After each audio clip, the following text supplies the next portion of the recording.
1, 2, 3. Hey, everybody, how you doing? This is TruePowerIsMine, and this is TPIM. Live. Today's we have Jordan Maxwell as a guest. This man is a huge in the conspiracy realm, the esoteric realm. He is well-versed. He has the history. But more importantly, Jordan has the key to decoding the madness. Jordan, you're still there on the phone? Yes, I am. Excellent. Hopefully that intro kind of touched all the bases. You're a man with many hats as far as I'm concerned.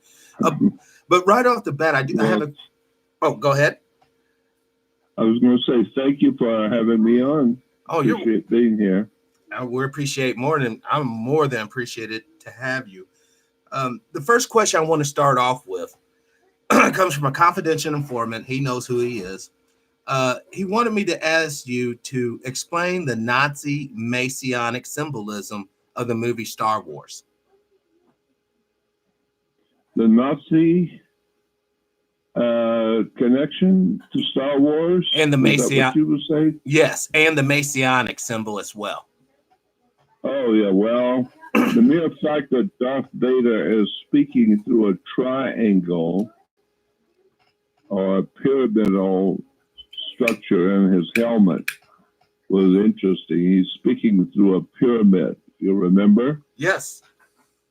Two of them. One's upside down, too, if you notice. He has one like right side up, but right below that, there's another one facing the other way. Oh, that's even better. That's the Star of David. Oh, the two triangles. The two triangles, interspersed between the two triangles, that makes it a Star of David, a six-pointed star. And a six-pointed star is called a hex, H-E-X. That's why Jewish people are having so many problems they're crying about, because they're carrying around their neck a hex. That's what when we get the idea of putting a hex on you. And so a hex is a six-pointed star, and that's what the Star of David is. And then, of course, Darth Vader wears a black robe, and the black robe represents the planet Saturn. Saturn is the god of the black robe, and Saturn is the god of the Jewish people today. The Jews of the world today are worshiping the planet Saturn. And Saturn is called El in the Phoenician Canaanite system. Going back into the ancient world, the planet Saturn was the god of the Philistines. Oh my God! And the Canaanites, and his name Saturn was called Shabbat, S-H-A-B-B-A-T-H.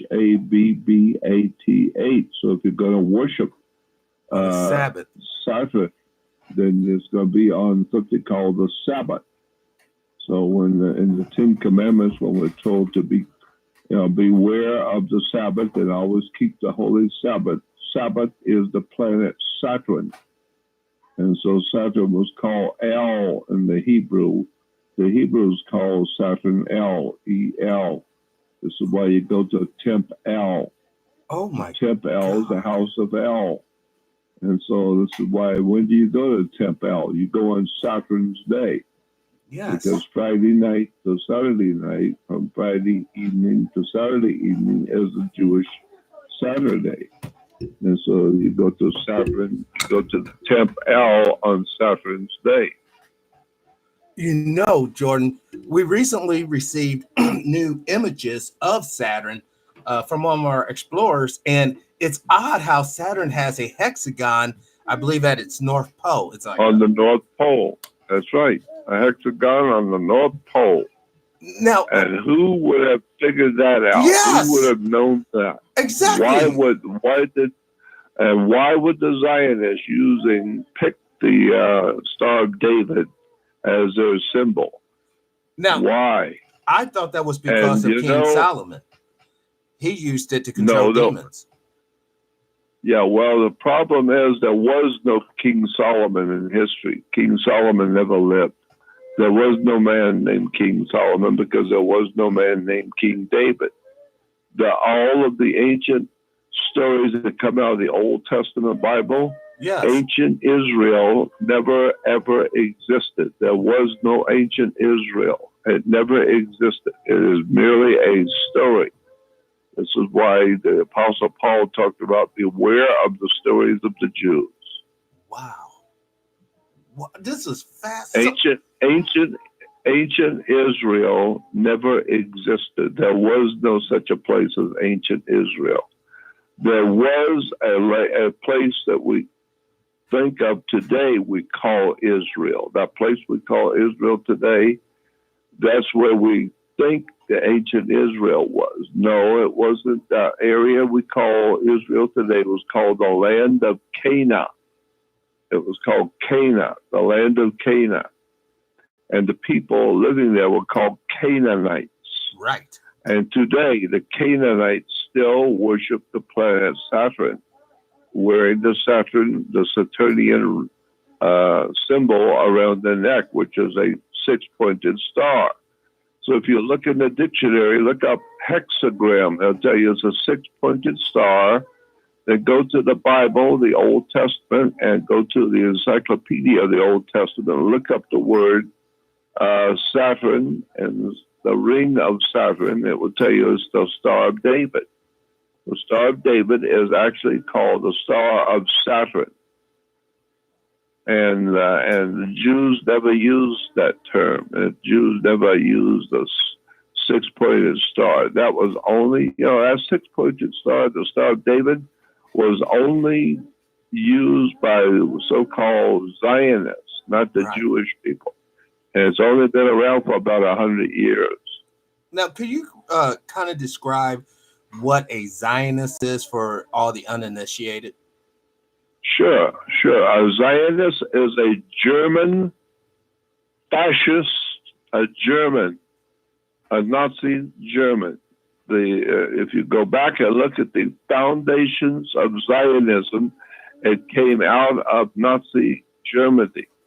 And some of the most important Zionist leaders were put into power by Adolf Hitler.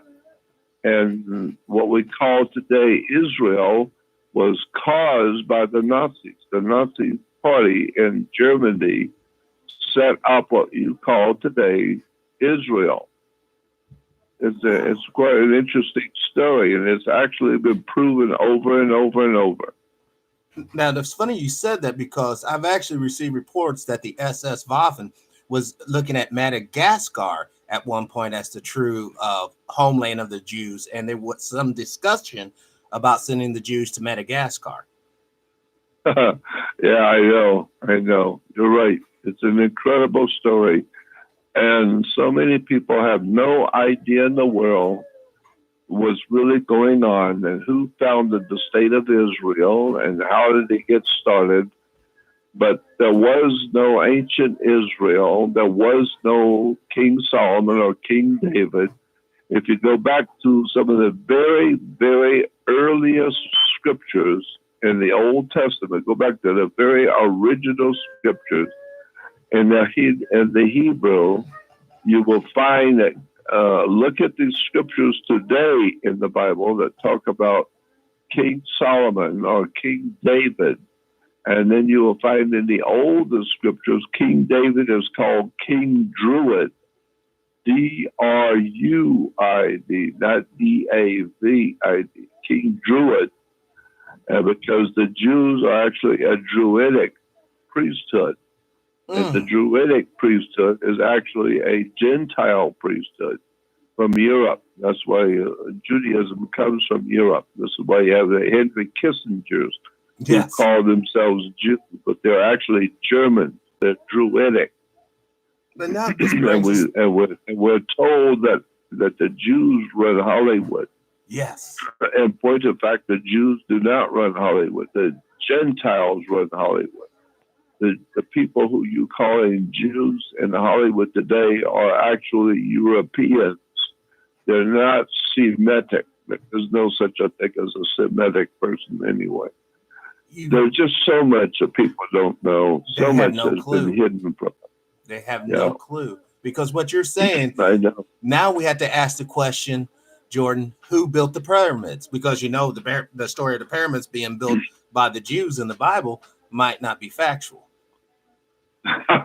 No, nothing could be further from the truth. Jews did not build any pyramids. It's absolutely on its face ludicrous.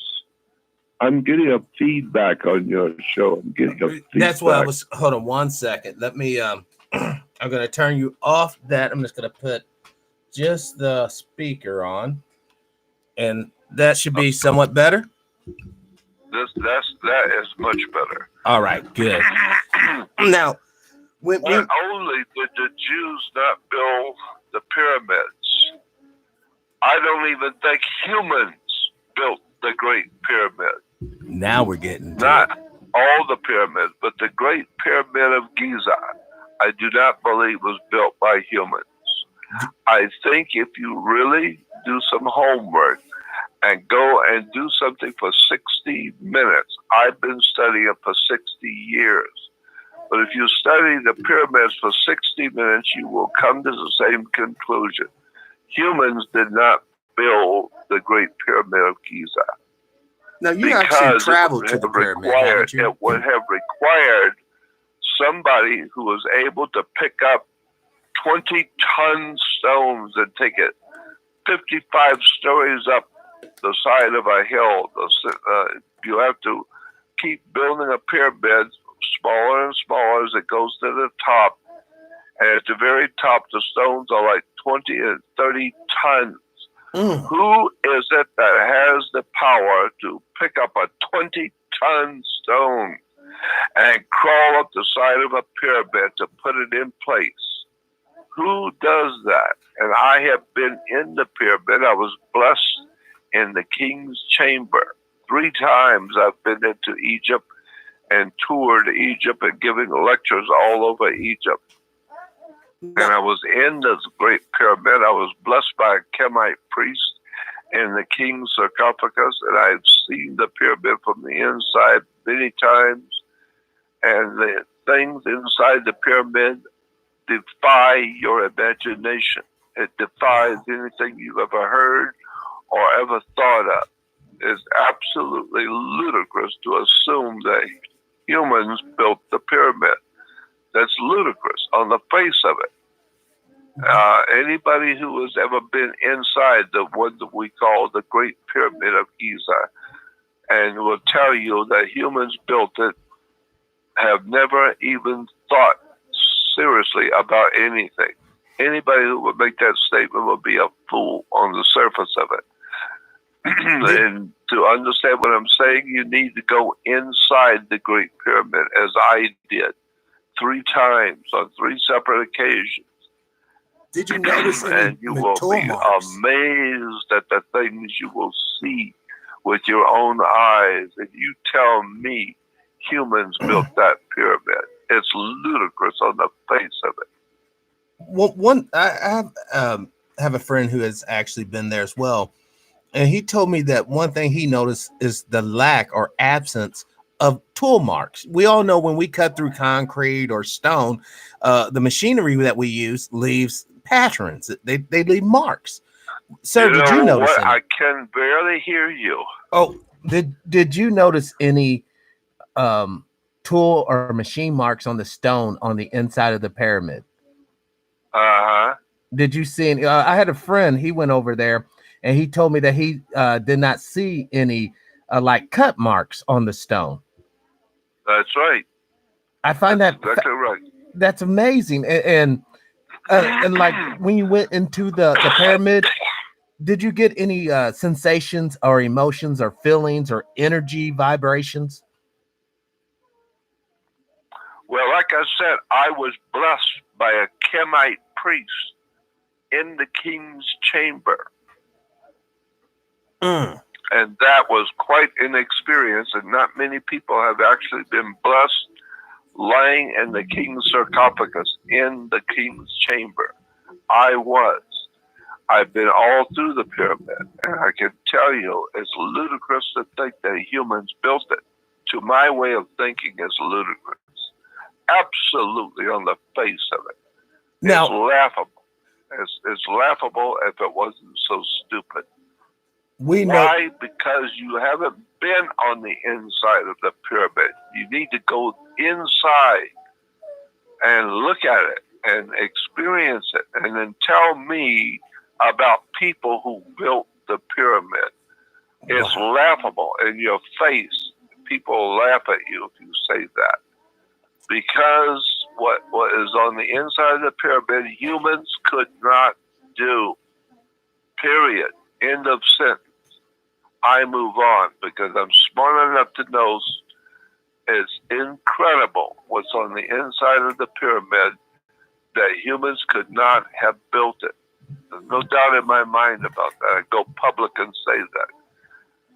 Because inside the pyramid, you first of all have to, you can walk into the pyramid, but it's about 3 stories up. You have to go 3 stories up on the outside of the pyramid first. And you have to, and it's all been chiseled away, so it's very easy to do. You walk up the pyramid, and about 3 stories up, you can finally walk inside the pyramid. It's an opening to go inside. And it's been chiseled away about 8 foot high and about, I would say, about 6 to 7, 8 foot wide opening. So you can walk in. You got plenty of room to walk inside the pyramid, and when you do, then you will begin to see what I'm talking about. Humans did not build that pyramid.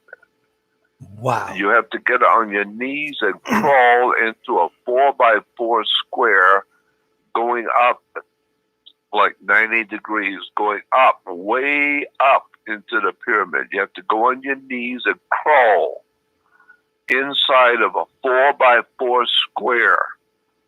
Wow. And can you hear me? Yes, I can hear you just fine. I'm just listening. Okay, then once you go up there, you crawl up that 4x4 square, you way up, you got quite a ways to crawl. And there's no place for anyone who has claustrophobia, because once you get in that 4-foot square entrance going up into inside the pyramid, you're already inside the pyramid. But now, if you want to go up to the king's chamber, you have to get on your knees and crawl up. You have to get on your knees and crawl up inside of a 4-foot square opening that's going straight. It's almost going over straight up. It's going ways up, and you have to crawl in there. And once you go in, there are other people crawling in behind you. So once you get in there, you have to keep going whether you like it or not. And it gets very scary in there because it's very claustrophobic. And you keep climbing, and it got little lights. Egypt has put little lights inside and handrails, so you just walk up and crawl up on your knees. You crawl up, and it's called and then you crawl up until you come to an opening, and the opening is now not 4-foot square. It's about 40-foot square, and that's called the Grand Gallery. And now you walk, you finally crawl out, get on your feet, and you stand up, and now you're inside of another square going up. But this time it's 40-foot square going up. So now you get on the walk, and it's got a rail and handles, and you walk up this 40-foot square of what am I trying to say, of stones. And these stones are enormous. They're like 8 foot high and 8 foot square. If you can imagine a stone be 8 foot square, it weighs, I don't know, maybe a couple of 100 tons, maybe 300 or 400 tons. I'm just guessing. Maybe 1,000 tons, 8 foot square, and about 30 foot, a 40 foot wide.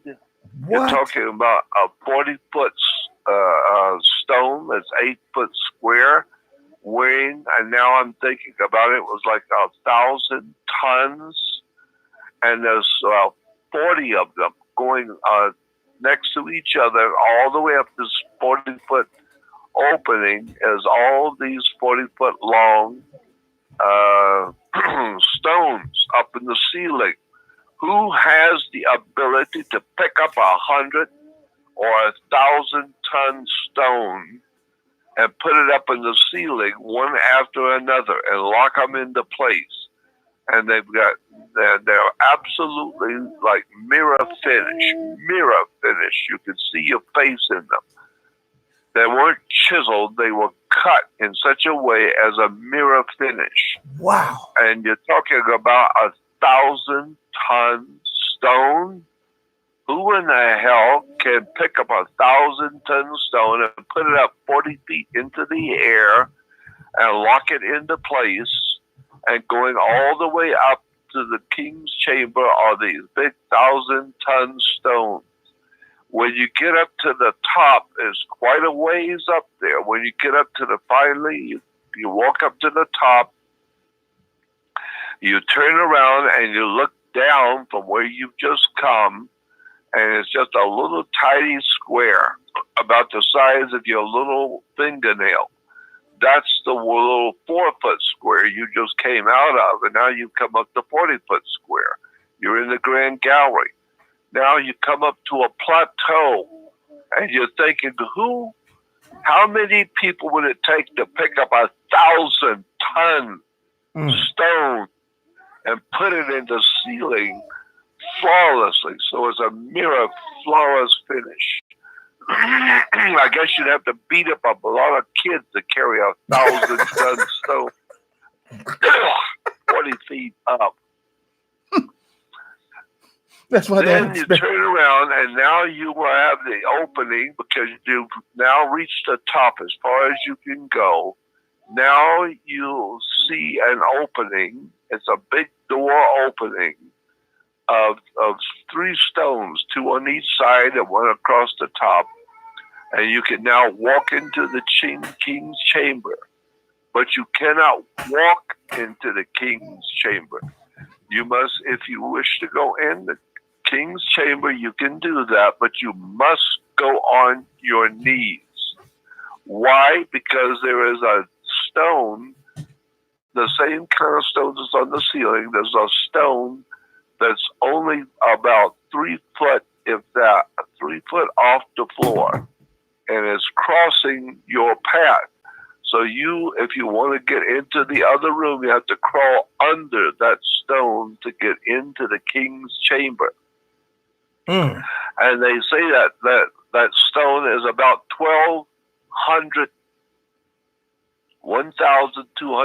tons stone.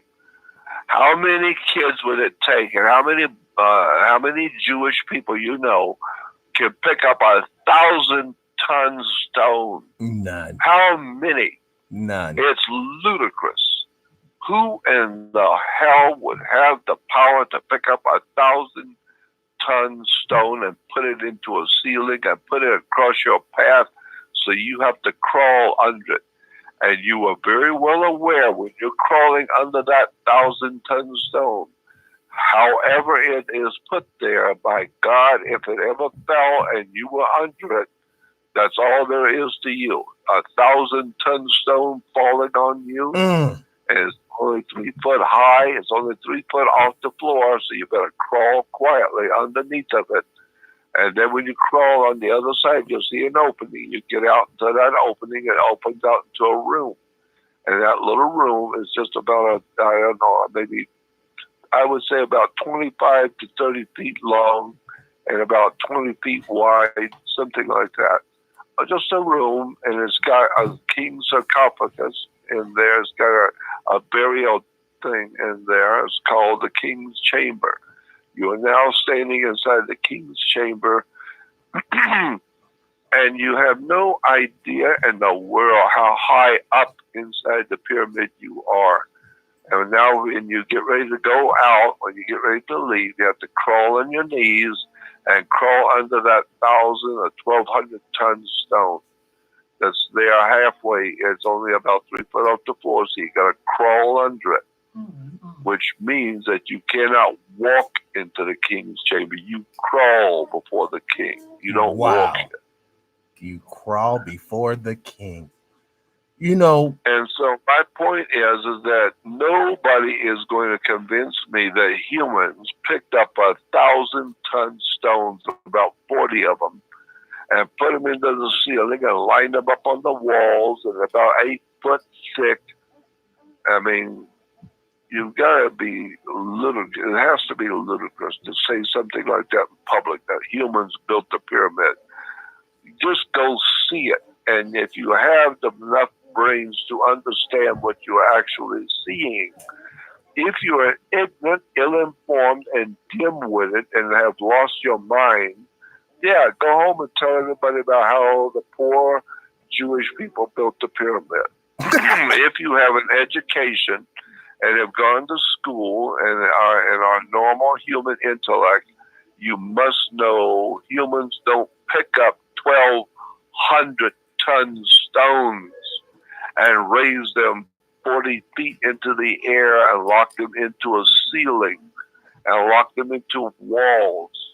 1,000-ton stones. Have you ever heard of a stone weighing 1,000 tons that is perfectly and flawlessly cut, true, and so smooth that it's absolutely like a mirror finish? No, and not humans. We are told that just a bunch of poor Jewish kids picked up 1,000-ton stones and put them up in the ceiling.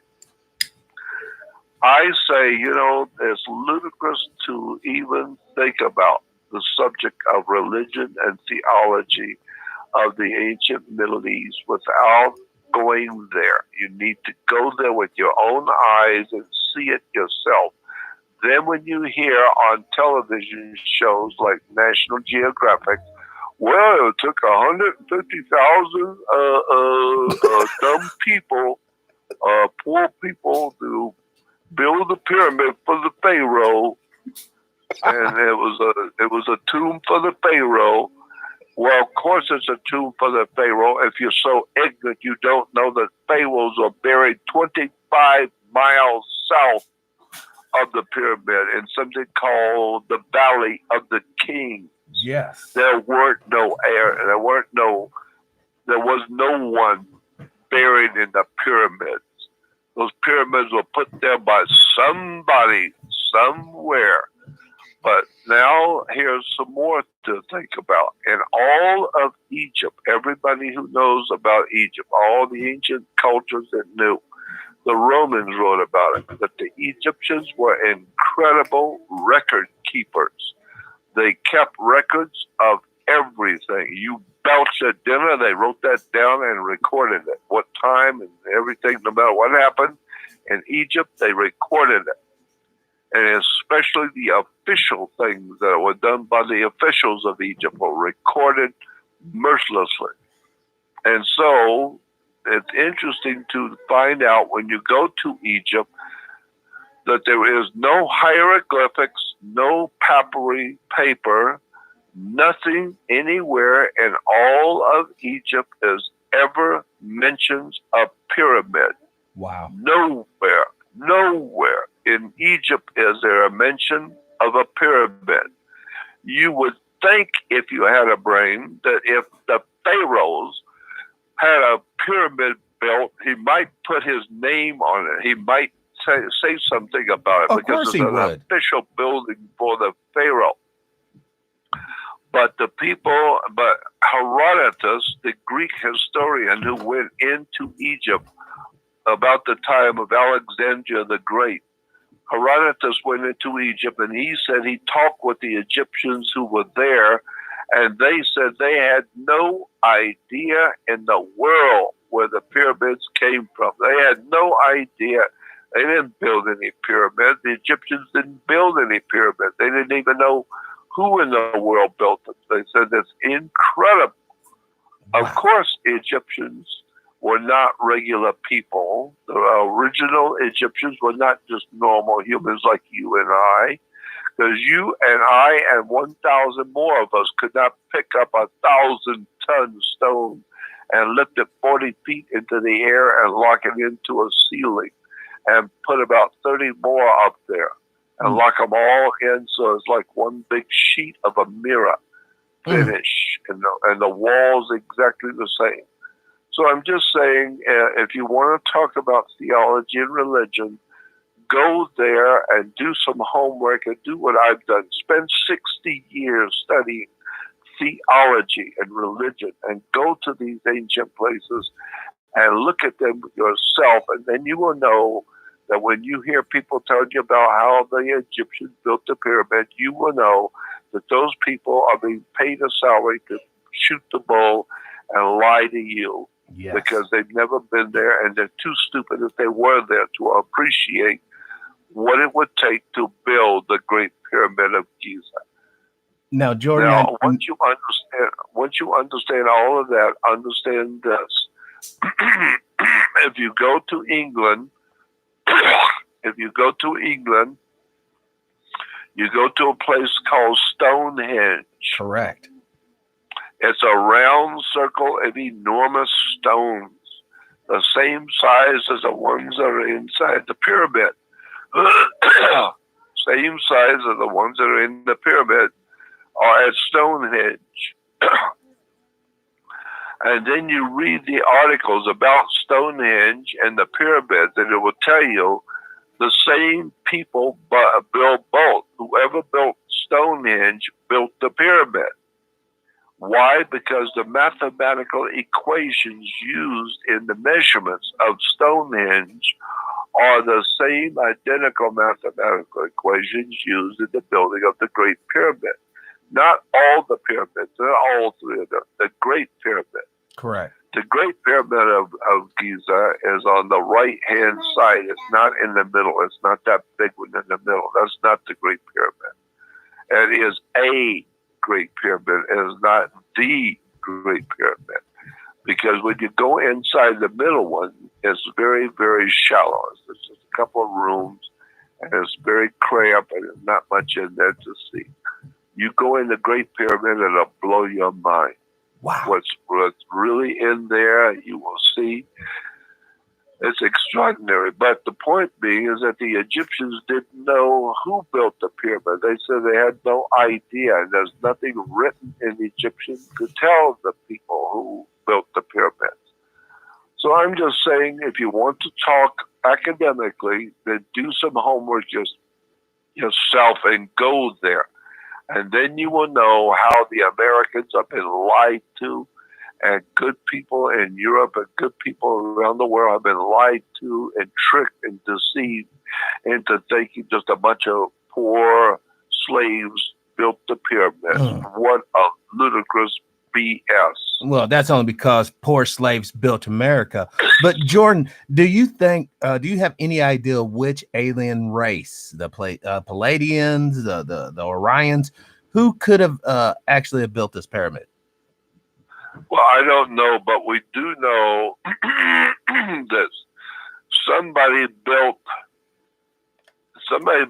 stairs all around the world. There are stairs that have been built and temples which have been built which defy humans doing anything.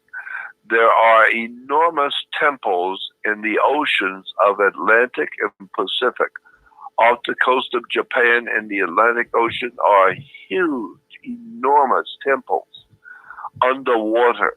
Somebody had built temples which look like 4 to 5 blocks long, the buildings, enormous temples with stones which are incredibly big and huge, and they're under the ocean. They're in the Pacific Ocean, off the coast of Japan, and out in the middle of the Atlantic Ocean, 10 miles north of Bimini, the island of Bimini in the Bermuda Triangle. 10 miles north of Bimini, in an area called the Bahama Banks, there is an enormous pyramid the size of the Great Pyramid of Giza. It's an enormous pyramid sitting on the ocean floor. You can go out there and go scuba diving if you're that smart. You can go scuba diving and swim down and see the Great Pyramid, bigger than the Great Pyramid of Giza, sitting on the ocean floor, 10 miles north of the island of Bimini, in an area called the Bahama Banks. But nobody seems to have ever asked them questions: who in the hell built a pyramid sitting on the floor of the Atlantic Ocean in the Bermuda Triangle? Yes.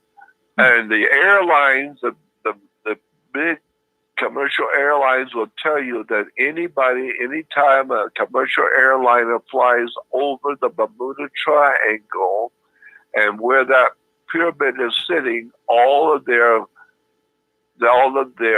equipment, what am I trying to say? The gyroscope. What is the thing that tells you if you're going north or south or east or west? Compass. What is it? The compass. Your compass? Your compass. That's the word I was looking for.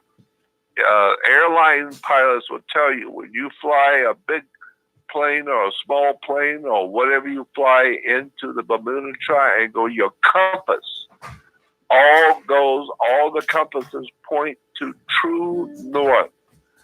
You are flying in a plane and you're watching your compass on the plane, and the compass is always reacting to the electronic or magnetic north. Magnetic north is not true north. Correct. True north is a totally different place than magnetic north. So when you go into the Bermuda Triangle, your compass is reading the magnetic field called the North Pole. But when you fly in or you go in on a boat, you've got a compass, all compasses will immediately jump to true north, to where the North Star is. That's called true north. True north is not on the earth, it's in the sky. And your compass will jump to the true north and not give you correct reading. Because now you're flying your plane into and using true north as your destination, not magnetic north. Wow. Nobody seemed to have asked the question, how come there's a pyramid sitting on the ocean floor in the Atlantic and all compasses jump to true north, pointing at the North Star, which you can't see in the daytime, but the compass does. Nobody's asking the question of how many planes and how many boats have had that problem, and why is it on the African side of the Atlantic Ocean something else happens off the coast of Africa? Just like in the Bermuda Triangle, there's an African triangle off the coast of Africa. It's called the Canary Islands. And off the Canary Islands on the African side of the Atlantic, something else happens that nobody knows how it works. But we're finding huge ships, ocean liners, oil tankers, yachts, all kinds of big ships and boats, all of them out there sitting off the Canary Islands with no body on them. What? No human life on the ships, but the ships and the boats and the yachts are all sitting out there and by the Canary Islands, but there's no human life on any of those boats or ships. But somebody was on those ships, but they're not there now. And so what has caused the human life forms on the ships to all disappear? The ships are perfectly fine. They're not sunk. They're all out there. But the humans that were on the ships are gone. Nobody knows where they have gone. They just find yachts with huge yachts out there with nobody on them, oil tankers with nobody on them, huge ships with nobody on them. Nobody has bothered to answer the question, where did the humans go? Where did the people go? Exactly. Is there any idea how old these ships are? Or are they just a few years old or hundreds of years old? Say this again. Is there any idea how old the ships are you're talking about? Or are they modern ships or older ships?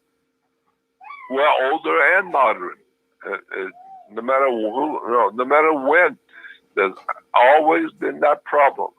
Wow. That off the coast of Africa and by the Canary Islands, in an area that's very similar to the phenomena we call the Bermuda Triangle.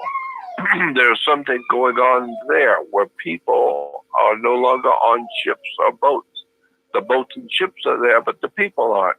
And we don't know where they've gone, and nobody bothers to ask the question. And nobody at National Geographic or any of the Rockefeller-owned corporations like National Geographic is run and owned by the Rockefeller Brothers Trust Fund. The Rockefellers don't let, or the BBC or any of the other big international news agencies don't even touch those subjects. No, they don't. They don't even come near those subjects. Why? Because they don't want you thinking too much. Yes. It's not healthy when you think too much. You need to drink your beer, watch a ball game, and shut up. and stay out of the way so your masters don't have to put up with you. That's why they give you all the problems every day with all the horrible things that are happening, the wars, the violence, and the economy is collapsing and all that. That's to keep you as a human busy. Why? So that keeps you out of their world. That keeps you out of their line of fire. They have important things to do. They're running the earth, and they don't need you to come pushing, poking your nose around. Exactly. So they make sure you got plenty to be concerned about. Stay home and drink your beer and watch a ball game. And especially are they concerned about young people, youth. The college and high schoolers, they're very concerned about college and high school students. The masters who run this world are frightened and scared of the young people. Why? Because they're young and they're strong. Yes. And you're an old man ripping people off. And as an old man ripping people off like David Rockefeller is 100 years old. He died just recently. When you get to be 100 years old and you think about how many people you've raped and you personally robbed and stolen and ripped off and lied to, and now you think about all the young high schoolers, the young kids in high school and college who are very, they're very strong. They got a lot of energy. And there's millions of them, and there's only a few of you. And there's millions of these young people. You get them in an army, and they're very fierce and frightening to think about how much energy that army and that military unit has. Yes. And so they want to give the young people sports. Give them a ball. So they go out and play ball games. Go out and play ball. Because they got a lot of energy, and so you need to dissipate that energy. Give them a football or a baseball or a ping pong ball or a bowling ball or a golf ball or a soccer ball. Give them a ball and tell them to go out and play ball. Because they got to learn to be a team player. Yes. So become a team player. That means you go along to get along with whatever your boss tells you. You're a team player. Why? Because they don't need you to think too much. They just tell you what to do. And that's why when you go to college, you learn what to kiss and when. You don't get an education. You learn who the boss is. And you get yourself in line, or you're going to jail. That's true. And jail's another court where you have to play ball. The world you live in is so corrupt and evil, and most people have not even taken 60 seconds to think about where they are, how they got here, where they've come from, and where you're going to go when you die. Most people never thought about it. They're just scared to death to die. Why be scared to death to die if you don't remember where you were 500,000 years ago? Where were you 10,000 years ago? Where you're here now? Yeah, but how the hell did you get here? Exactly. Where did you come from? And when you leave this world, where are you going to? Are you going somewhere? Or are you just so stupid as to think you just happened by chance to pop in one day and here you are? And then one day you pop out, now you're gone, and nobody knows where you came from. You didn't know what you were doing when you were here, and you have no idea where you're going when you leave here. You just popped in and popped out, did what you're supposed to do, and drink your beer and watch the TV shows and bounce your ball and go to the ball game. And that's all you're supposed to know. So keep your nose out of the boss's business.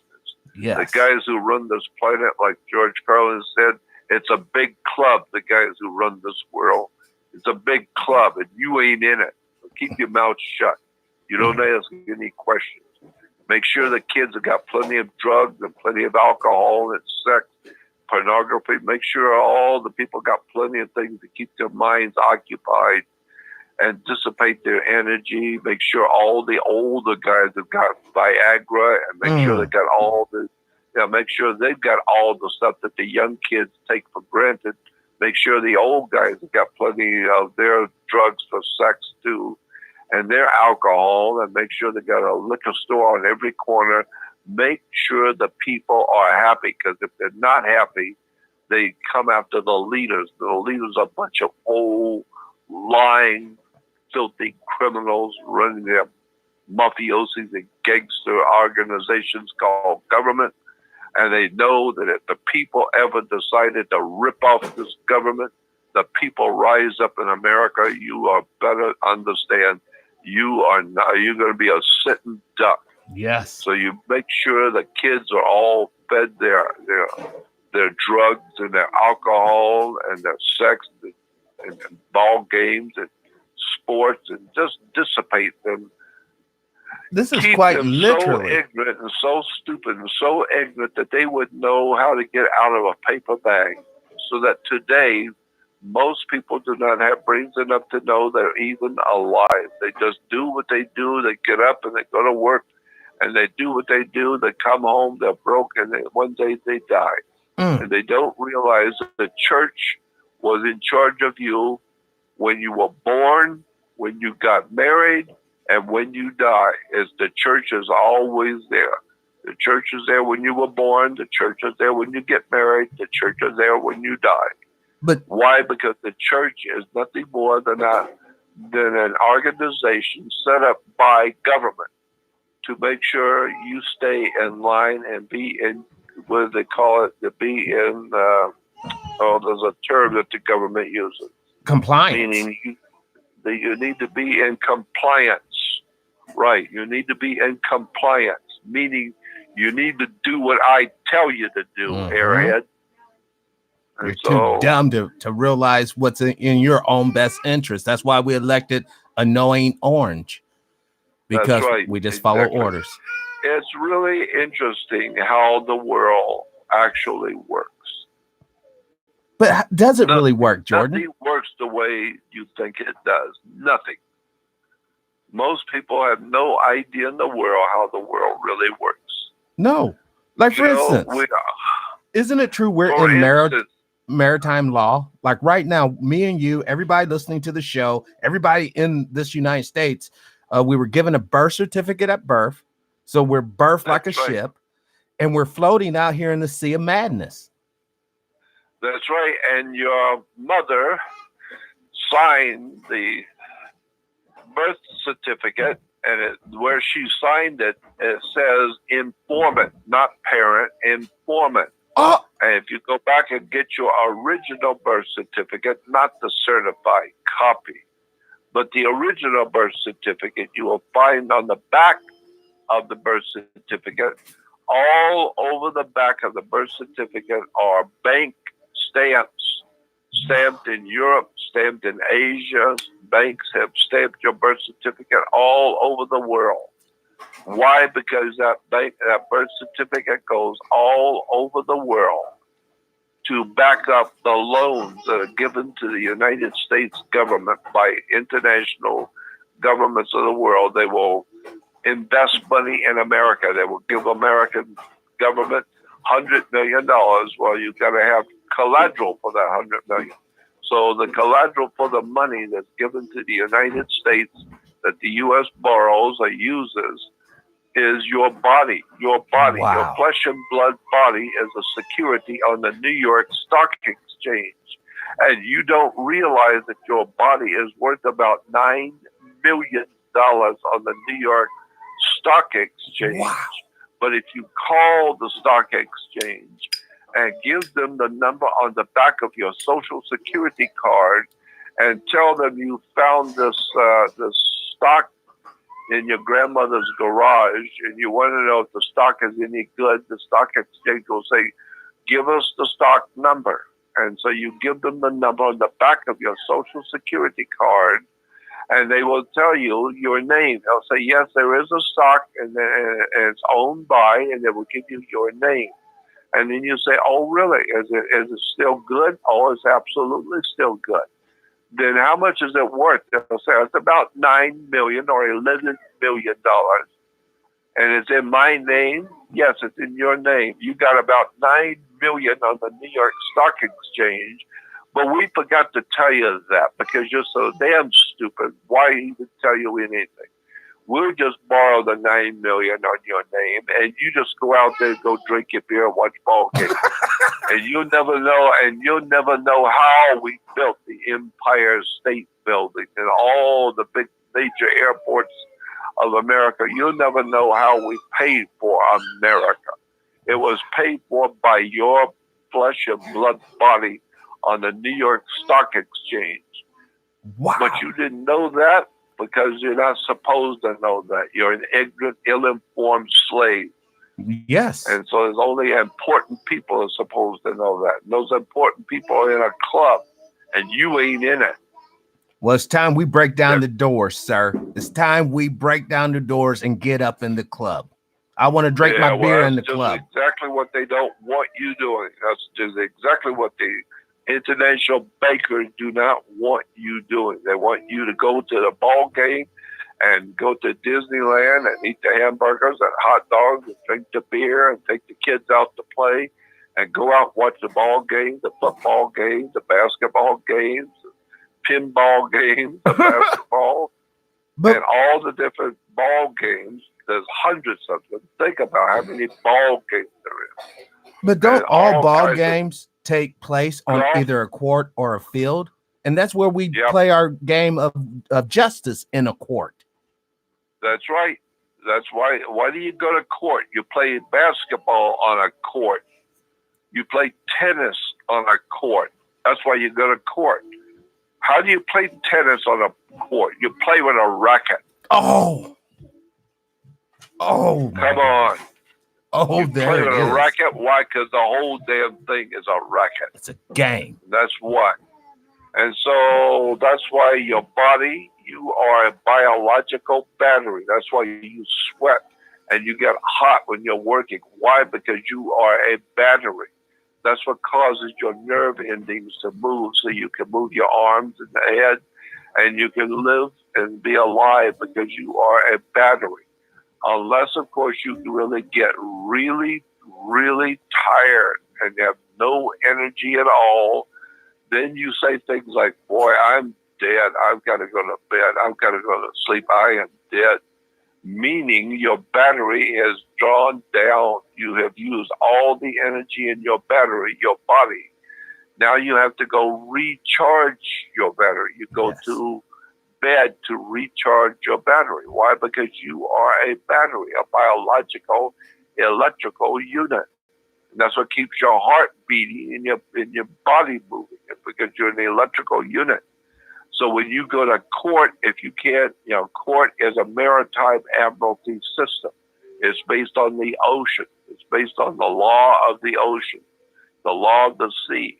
And therefore, if you go into court, when they call your name and if you walk in and put your hand on the gate, and there's a gate and a fence dividing the people in the courtroom, like in a movie theater, and they call your name and you get up and you walk up and you put your hand on the gate and you open the gate, that is called a floodgate. Whoa. A water gate, like a hotel the Watergate. It's a Watergate. Now you're in hot water. And somebody better bail you out because your ship is underwater. You are now in hot water and somebody's got to bail you out. That's what you do when your ship's taking on water and you're going to sink. You get that sinking feeling that you're underwater. And so therefore someone has to bail you out. And if they don't bail you out, because you're a biological battery, they will put you into a cell. That's what you put into a battery. Your battery is called a cell. And so if you can't get bailed out, you're in hot water, they will put you in a cell. Because that means they're putting your body as a battery inside of a unit that they can now use your energy to work. They will put you out working, and you're getting 10 cents a day, and you get a whole $1 at the end of the month for working like a slave. Yes. And so they are now using your body as a maritime admiralty product. My God, the world that we live in is just so filled with lies and deceptions. And I'm not suggesting, because I'm not a lawyer, I'm just intellectually well aware because I've been studying for 60 years. Wow. But I am not a lawyer, so my advice to you is do not try and do anything but what I'm saying. Do not try and be cute and to do something with your life based on what I'm saying, because you will go to jail and then they will ultimately take you to prison.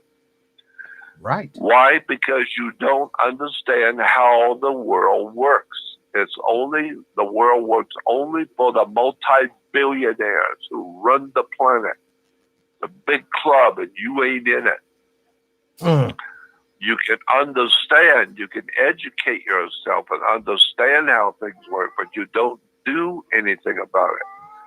I mean, you can understand the guy next to you, the next door to you, may be a multi-millionaire, but you don't go in his home and you don't do anything about it. You leave him alone. You get in trouble if you mess with other people, especially when they're wealthy. Yes, they will crush you. Like the Catholic Church, for instance.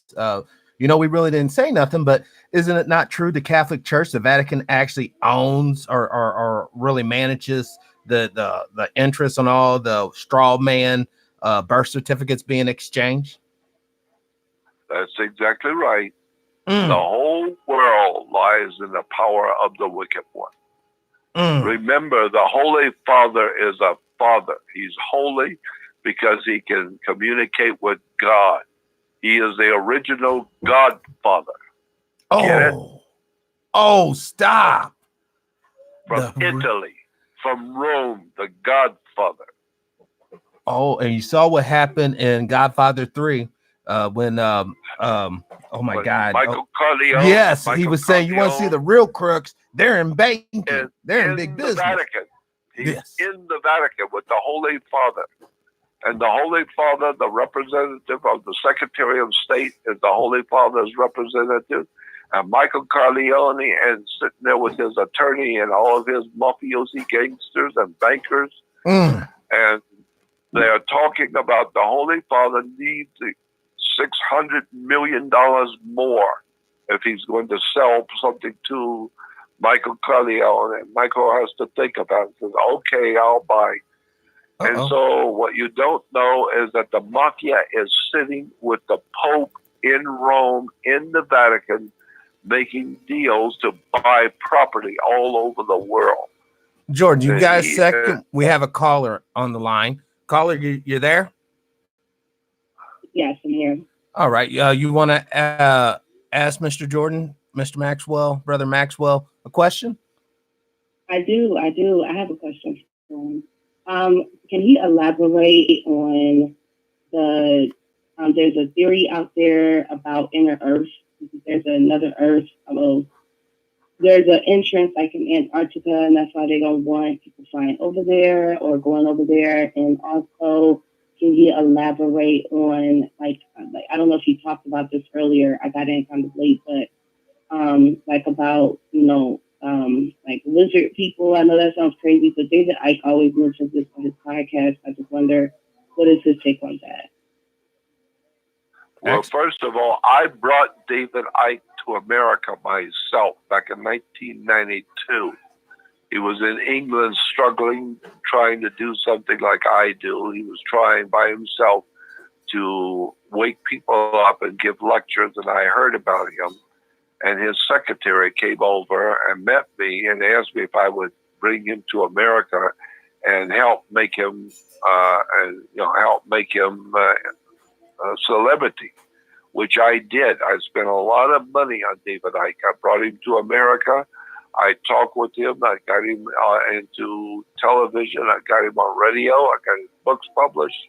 I made him famous. But he's not the only person I made famous. I've helped a lot of people, famous writers and lecturers and teachers and astronauts that you have no idea in the world how they got where they are. They got there because I put them there. I was running a company called Truth Seeker Company. I didn't have any money. I was working for the company. But I had access to the money of the company through the lawyers for the foundation that was financing the company. And that company had $24 million. Wow. And they could spend the interest each year for the $24 million. And so it gave me over $1 million to work with each year. $24 million. The interest on $24 million is a lot of money. Yes. And so I was able to spend a lot of money promoting writers, authors, lecturers, teachers, astronauts, researchers, UFO researchers, all kinds of people all around the world. And so I brought David Icke to America, made him famous. And today, David has done an incredible job of waking the people up. And I kind of figured he would. That's why I financed him. So anyway, what was the other question? What were some of the other questions? I don't remember. About the Inner Earth? Inner Earth series. Is there Inner Earth there? Do we have Inner Earth? And it's like there are lizard people walking around. Yeah, I know. Yeah, I've heard all those stories about Inner Earth. I don't believe at all because it does not appear to my mentality and my education that there are people living inside the earth. It doesn't make sense to me. First of all, none of it is provable, and it's just stories. But I do think there is, in point of fact, something very, very strange going on at Antarctica. You got too much activity down there with too many important people rushing down there, astronauts and holy men from the East and from Eastern Orthodox Church, from the Russian Orthodox Church, politicians like communist politicians, like in America, our politicians are all Marxist communists, and they're running down there like, what was his name? John Kerry, Marxist-Leninist, Soviet communist, John Kerry, is running down there. He's got to go down there and see what's going on for the Communist Party. We had two people die down there too recently. A couple of researchers died. Say it again? A couple of researchers died in Antarctica here recently, like in the past 3 months. There was a death. That doesn't surprise me. That does not surprise me because there is something legitimately and de jure real going on down there that they have found. Somehow or another, they have found something down there because there are humans down there all over poking around, and somebody has found something that's really scary. And all the big Marxist-Leninist, Soviet communists, criminal, mafiosi, gangsters, religious leaders, gang leaders, all of the filthiest criminals on the earth are down there looking at something. They want to know what it is, and it ain't none of your business. There's something going on down in the Antarctica that you don't need to know about, you don't know about.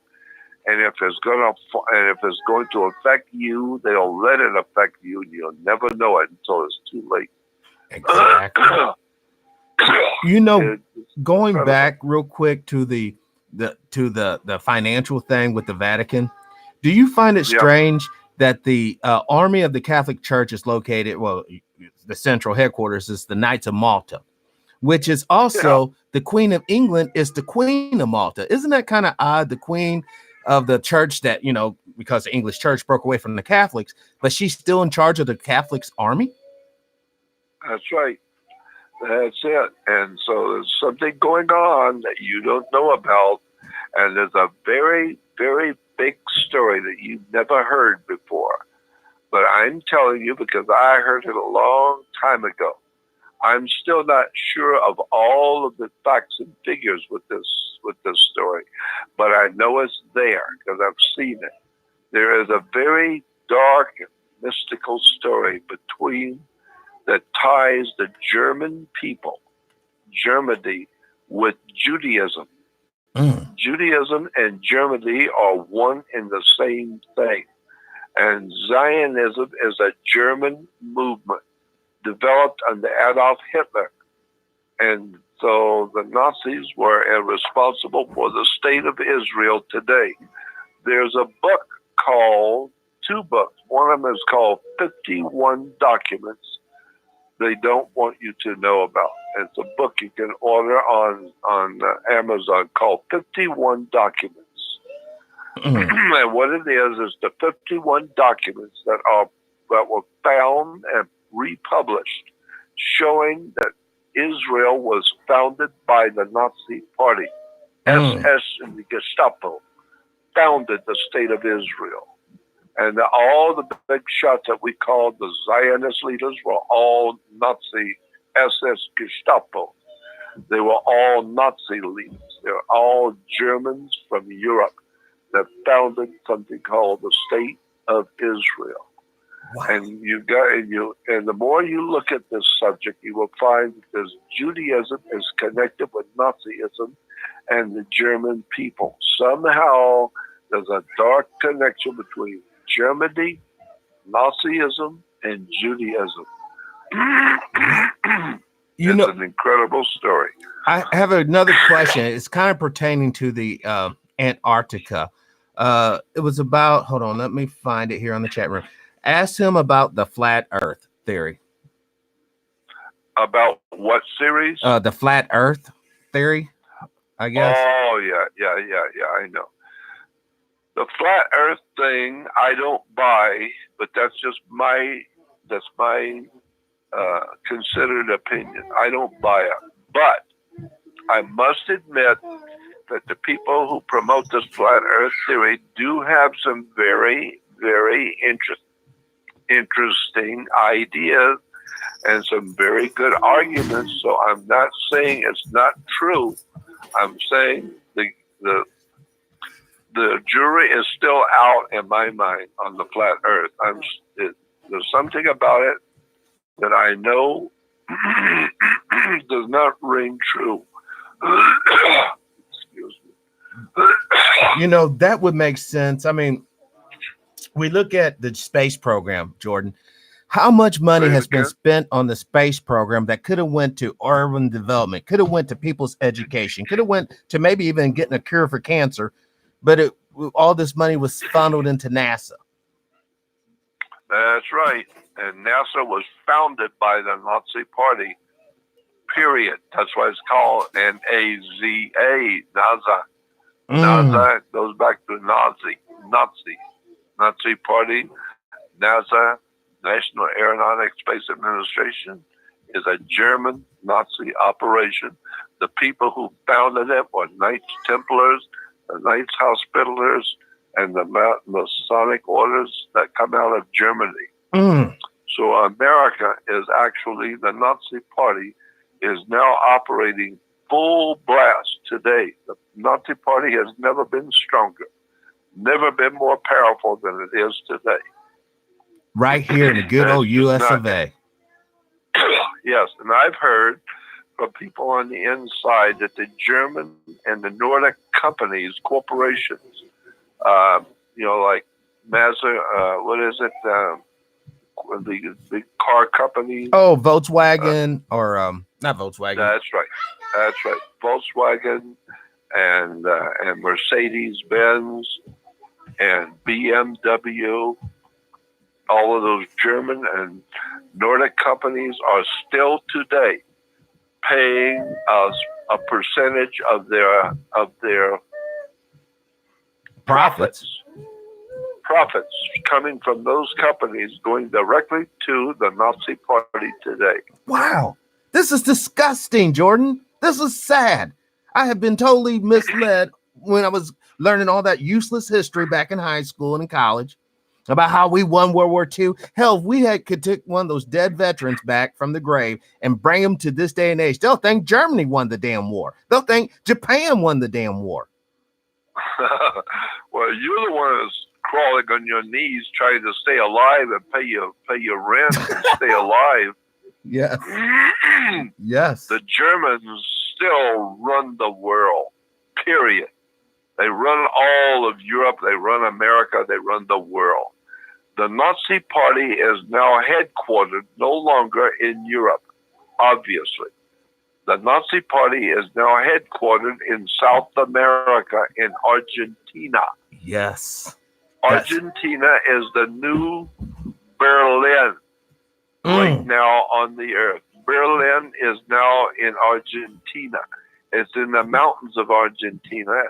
And a city up in the hills in the mountains of Argentina is the new Berlin, where all the old guys from the old school, the old Nazis that got out of Germany when the war was falling apart, when the Germans were losing the war, it was decided by the Vatican. The Vatican decided that the Germans were losing the war, and everybody knew it, including the Germans. So it was decided by the Vatican to get all the top Nazis, the scientists, the philosophers, the theoreticians, all the important Nazi minds, all the great mental, the mental bank in Nazi Germany, get all the top Nazis out and get them out of Germany, because the Allies were coming and the Russians were coming. And the Russians had already said publicly they were going to kill anything that was German. When they got into Germany, they're going to kill anything that's German that's walking on feet. They're going to kill them. And so the Vatican realized that Russia was serious and that they were going to kill anybody in Germany when the war was over. So the Vatican decided and talked with the United States government, and they decided together, we need to get the top Nazis out of Germany. We don't want them killed because they're too educated. They're too smart. Yes. They're very intelligent people. You don't want to give up your intelligent people to be murdered. So the Vatican came up with the money and the false passports for all the top Nazis to get out of Germany. They gave them false passports with false names. And they gave them the money for the countries in which they were giving. Whatever countries they were sending these top Nazis, they gave them the money and a false passport, an ID, so that they could go to those countries and go to those countries and live peacefully. Wow. And work for the Vatican behind the scenes. They worked for the U.S. government. Now, do you think Mein Führer got through that rat line as well? That was the rat line. That's called the rat line. The way of getting out of Germany and going to South America, Central America, Mexico, and all the other Catholic Vatican countries, Uruguay, Paraguay, Brazil, all the Nazi big shots went into Central and South America, Mexico, except the really, really top of the line, brilliant ones. They went to Washington, D.C. and they Operation Paperclip. They went to Washington, D.C.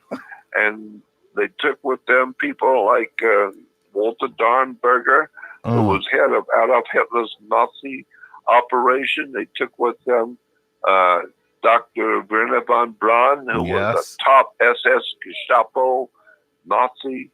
They brought all the top educated scientific Germans into America, and they founded and put them into a place called NASA.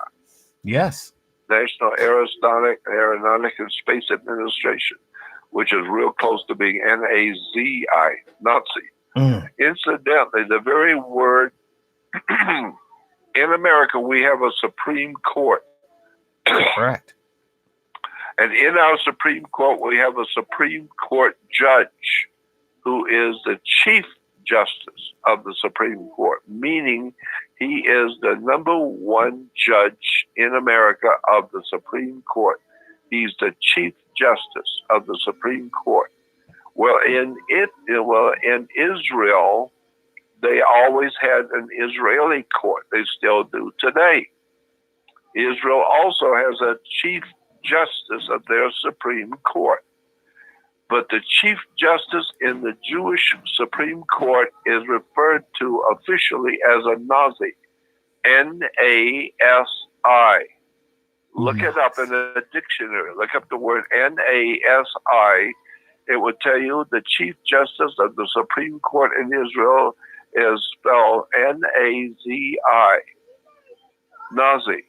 Wow. And then look in the encyclopedia or dictionary, look up Webster's Dictionary, look up N-A-S-I. It would tell you it's the Chief Justice of the Supreme Court. But when you look in the dictionary under N-A-S-I, you will find that the next heading, the next word beneath it is N-A-Z-I. And it will tell you N-A-S-I more correctly is spelled N-A-Z-I. I didn't say that. That's in the encyclopedia and the dictionary. Webster's Dictionary says if you're going to use that term, N-A-S-I, for the Chief Justice of Israel, the correct way to spell it is N-A-Z-I, the dictionary says. Wow. So the very word N-A-Z-I, Nazi, is the Jewish high priest and the high judge in the Jewish Supreme Court. Nazi, N-A-Z-I. We need to wake up and learn how to read and think and research and understand the world you live in. Yes. We as humans are like animals. We are very easily dispendable. When there's too many of us, they decide to have a war and send a lot of the people, a lot of young men into war. The poor. Send a lot of poor people to war. I have a question from you from Brother Junior. Is there any Christian religions today that is closer to following the first century Christians? And can you give insight on how first century Christians were? All I will say on that is that today, what we generally speaking call Christianity, there must be 2,500 different denominations. Mm-hmm. All over the world, there's all kinds of goofballs, screwballs, cults, Jehovah's Witnesses, Seventh-day Adventists, Christadelphians, Worldwide Church of God, the Children of God, all kinds of little groups that call themselves Christians. But generally speaking, across the board, everything that we today call Christian bears no resemblance whatsoever to original Christianity.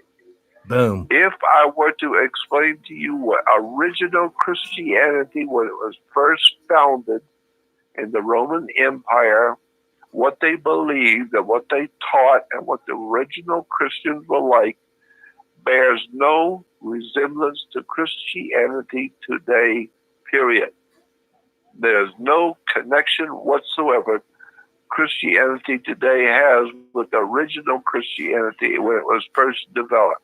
You would not believe what the original Christians believed and what they taught and how they lived.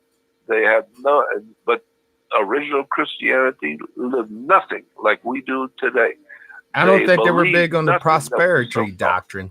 seeing how they were murdered during the Roman Empire. You know how they preach prosperity. You know, Brother Jordan, you give me $1 million and God's going to bless you. You know, and all that jazz. Yeah, and I would say, yeah, I'll give it to you. Will you take a check? Take a check. Yeah, bring me some shit like that. Cashiers. I may look stupid, but I'm not that ignorant. And people who go to these churches and watch these preachers jumping up and down with their effeminate haircuts and their diamond rings and their $25 million jets, and they're going to save the world.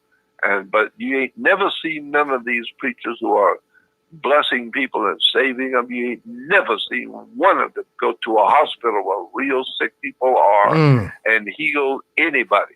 They ain't going to no hospital. Hell, ain't nobody going to no hospital to save anybody.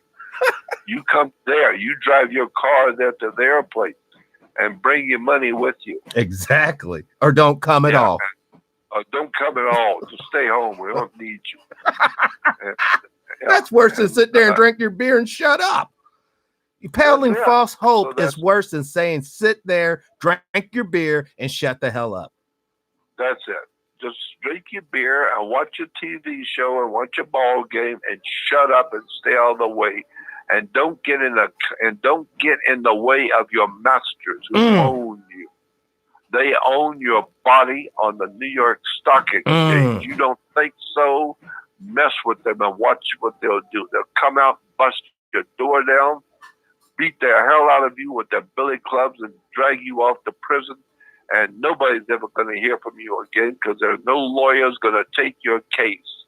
Why? Because that's the way it works. There is no law in America. America is a lawless country. Wow. If you look at America today, it is actually, in point of fact, a good, honest lawyer will tell you there is no law. There is no justice, like the judges tell you. There is no justice. There's just us. Wow. There ain't no justice. There's just us. And just us isn't you. What the law is. This is crazy. This is. See, you will never hear this on television. You'll never hear it on television. No, because they don't want this. Wow. But the reason I say, because in the Bible, in the book of Revelation, the last book in the Bible is the book of Revelation. And in the book of Revelation, it talks about a prophecy that's coming. It's already here now. And it said in the last days, that's what we are now, in the last days of the human race, we're coming to the end of time, so to speak. We're coming to the end of the human participation on the earth. Humanity is leaving the earth and is leaving the universe very soon. And so we are actually, in fact, living in the end times of the human race. You don't think so? Just stick around and stay healthy and drink your beer and watch what's coming to America. And when it gets there, remember, America is the new Rome. Whatever happens to us, we are the new Rome. Whatever happens to us is going to really hurt the world. Because if America gets a bad cold, the rest of the world gets TB and dies. You mess with America and you're messing with the Roman Empire. Quite literally. We don't have the legions. We had the 101st Airborne Division. We had the petrodollar. I am just amazed. I don't even know where to start when I do radio. Well, I don't know where to begin. You have so many things that people don't know about the country they live in here in America, or the earth in particular, the earth, period. People all over the earth don't know what's going on. Nobody knows. Nobody reads. Nobody seems to care. They're all out having a good time at Disneyland, or going on the cruise ship, going on a beer cruise. Drink all the beer and watch all the TV and entertain yourself while your masters rape your children and you. They're having fun with your young boys. What do you think in the church? They have altar boys. And altars where you make a sacrifice. So if you're a parent in the Catholic Church, you give them your boy on the altar, and they will sacrifice him. They would sacrifice his sexual purity using sexual magic. That's what they call sexual magic. That's that's what religion is all about.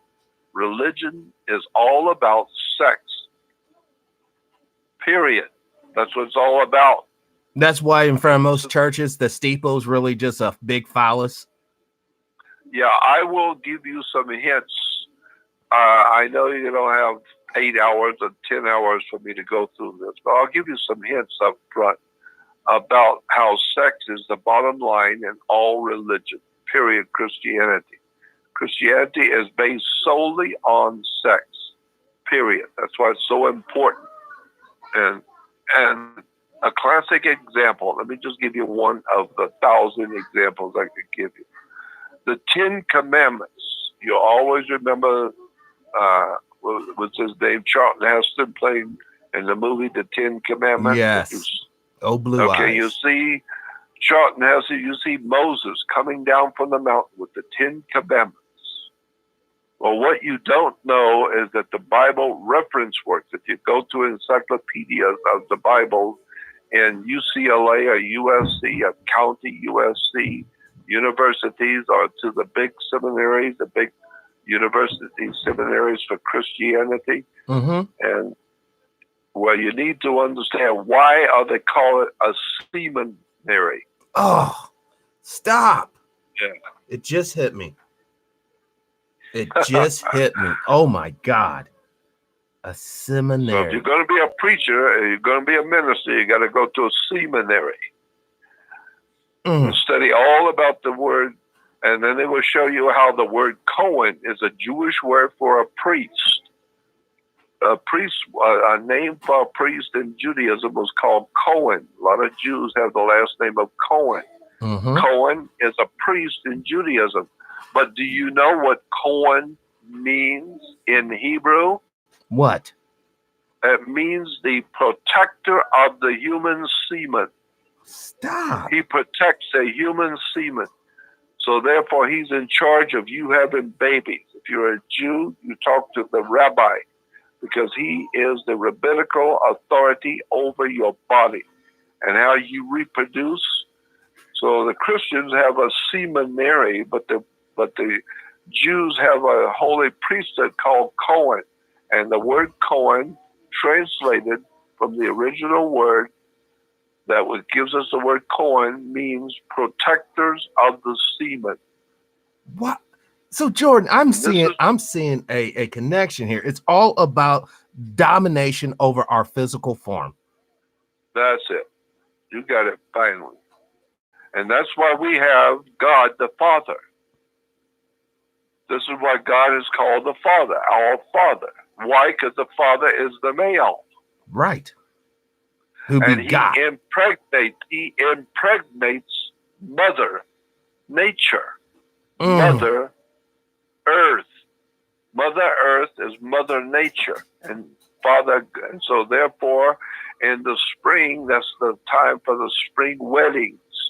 The reason why you have those spring weddings is because that's when God the Father is going to impregnate Mother Earth with His sacred fluid. And so the ancient people said God the Father, in ancient Hindu, the ancient Hindu word or name for God in the ancient Hindu, his name was Rain, R-A-I-N. Look it up in a dictionary. The Rain, R-A-I-N, was a name of God the Father in the Hindu religion. And so today, the spring is when you have a spring wedding. Why? Because that's when God the Father is going to impregnate Mother Earth, Mother Nature, with His sacred fluid called rain. And the rain it comes from the Father in heaven. Obviously, it must come from the Father. And so therefore, it's going to impregnate the earth, and all the flowers are going to grow. All the plants are going to grow, the food's going to grow, and now we will have food to eat, beautiful flowers, and we'll have all the animals will come out, they will reproduce, and the humans and all the boys will be chasing the girls in the spring because it's just natural. It's just plain old down-home natural. Yes. Guys are looking for the women, and the women are playing with the guys. And so why? Because it's just male and female, and it's a springtime for wedding. And that's why Jesus, in the Bible, we're told in the Bible that Jesus went to something called the marriage feast of Cana, where him and his mother went to the marriage feast of Cana. You remember that story in the Bible? The marriage feast of Cana? Not right offhand. Okay, well, that's in the Bible. There's a story about Jesus, and he was invited to go to a big marriage, and his mother went with him. And his mother's name was Mary. Mary is the mother of Jesus. Her name was not Mary. That's wrong. That's false. Her name was Mary, M-A-R-I, not M-A-R-Y. Mary is M-A-R-Y. In the Bible, Jesus' mother was M-A-R-I. Wow. Mary. Mary is a Latin word meaning a virgin. Well, that's what Jesus is born of a virgin. Yeah, he's born of Mary, not Mary. Hell, everybody knows Mary. Mary is anything but a virgin. All the guys in town know who Mary is. She's not but nobody knows Mary, M-A-R-I. That's why she's a virgin. Wow. And so, look it up in the dictionary, look it up in the Bible encyclopedias. Jesus' mother was spelled M-A-R-I, Mary. And so. Now, would the concordance help a person find the, if a person used a biblical concordance, would that also help with researching some of the that's exactly right. Okay. There's something called Bible concordance. And you get one of those big ones, Strong's Bible Concordance, the big one, the big Strong's Bible Concordance. It's not that expensive. It's only about $19.95, I think it is, from Amazon. It's the Bible Concordance, about $20, but it's a big, huge volume with every word ever used in the Bible, period, and what it meant, where it came from, and what it actually meant. It's all there if you just take 20 years out of your life and sit and study. Yeah, if you just do that, take 20 to, or if you want to be like me, take 60 years of your life and study day in and day out all the words, the terms, and the ideas, concepts of religion and theology. My God, what a world that is of ancient theology. So but that's the world that's controlling us. God the Father impregnating Mother Earth. That's why today, in any marriage, the male in a marriage is going to manufacture. So he's going to work with his partner, and he's going to manufacture while his partner is going to be in labor. Wow. His partner is going to be in labor building the package that he has manufactured. Because the man is going to impregnate the female. She's going to create the project. She's going to create the product. So she is in labor building the product that he has manufactured. Dang. This is the beginning of the whole birth certificate thing. Let me go back to Moses and the 10 Commandments, because I got off on that. So we're told that Moses goes up into the mountain and sees and talks to God, and God gives him something called the 10 Commandments. That whole story is so incredibly impregnated with stuff you have never heard before and have no idea in the world what's being said. It will absolutely knock you over when you find out the real story that's hidden by the church about Moses. Incredible. So Moses goes up and he goes up the side of the mountain, and the children of Israel are down below on the land. They're down below and they're dancing around a golden calf. Correct. Do you remember that? Yep. The golden calf. Mount Sinai. The golden calf is one of the signs of the zodiac.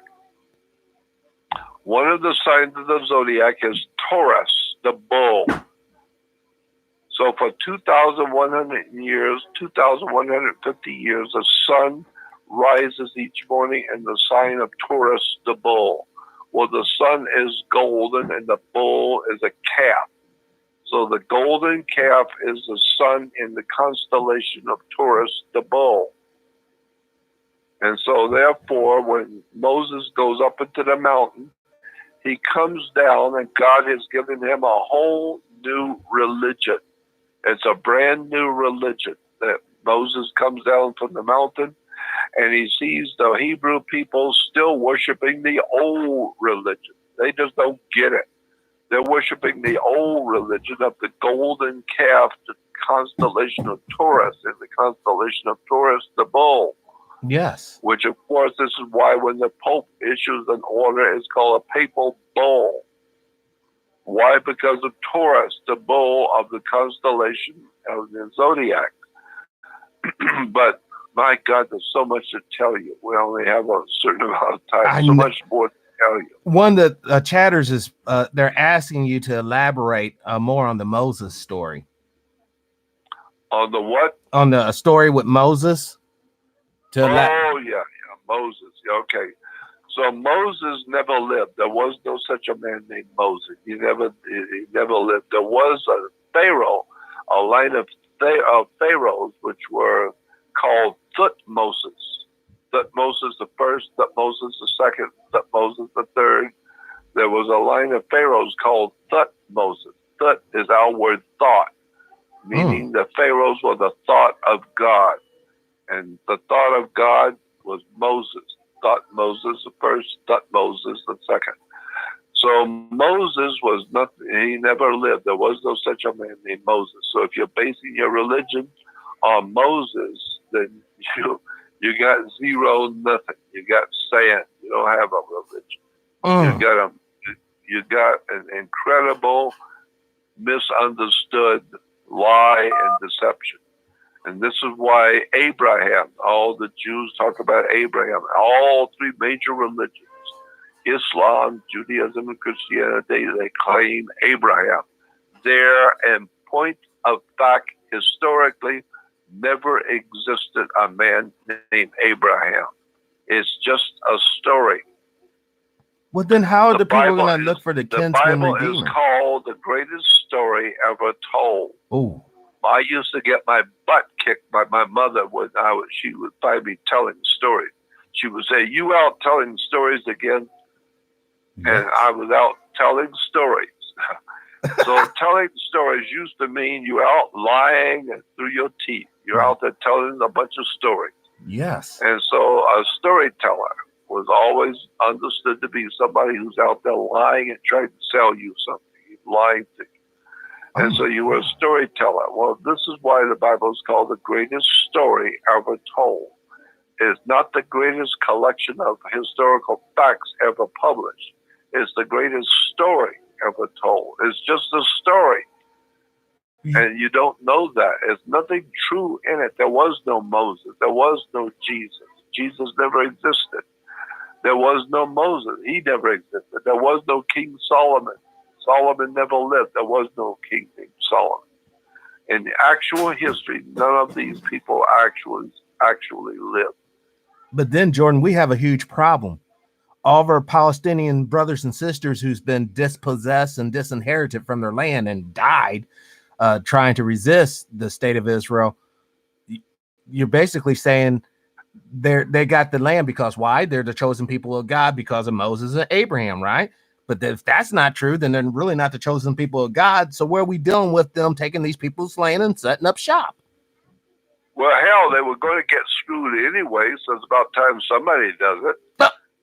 The idea in America is that poor, ignorant, dim-witted people and uneducated, goofy, beer-drinking, stupid, ignorant people who drinking beer and watching TV all day are going to get screwed.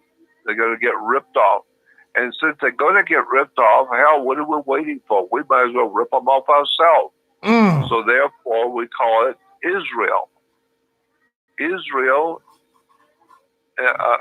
my God, every time I open my mouth, I get myself into another whole bunch of things that you need to know about.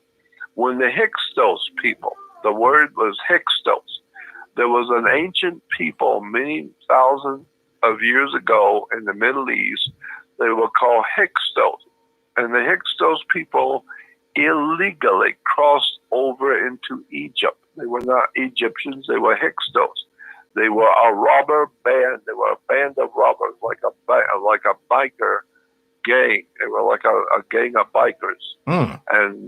And so they were called Hyksos. Why? Because that's what they did for a living. They roamed around and they pulled into town. They rape and drink and destroy and take anything they want. And then when there's nothing left, then they move on to the next town. That sounds like the IMF. That sounds like the IMF, International Monetary Fund. Yeah, but it doesn't make you a bad person just because you're raping and killing people. I mean, they're so stupid they're gonna get raped anyway. So it might as well be us. We might as well do it.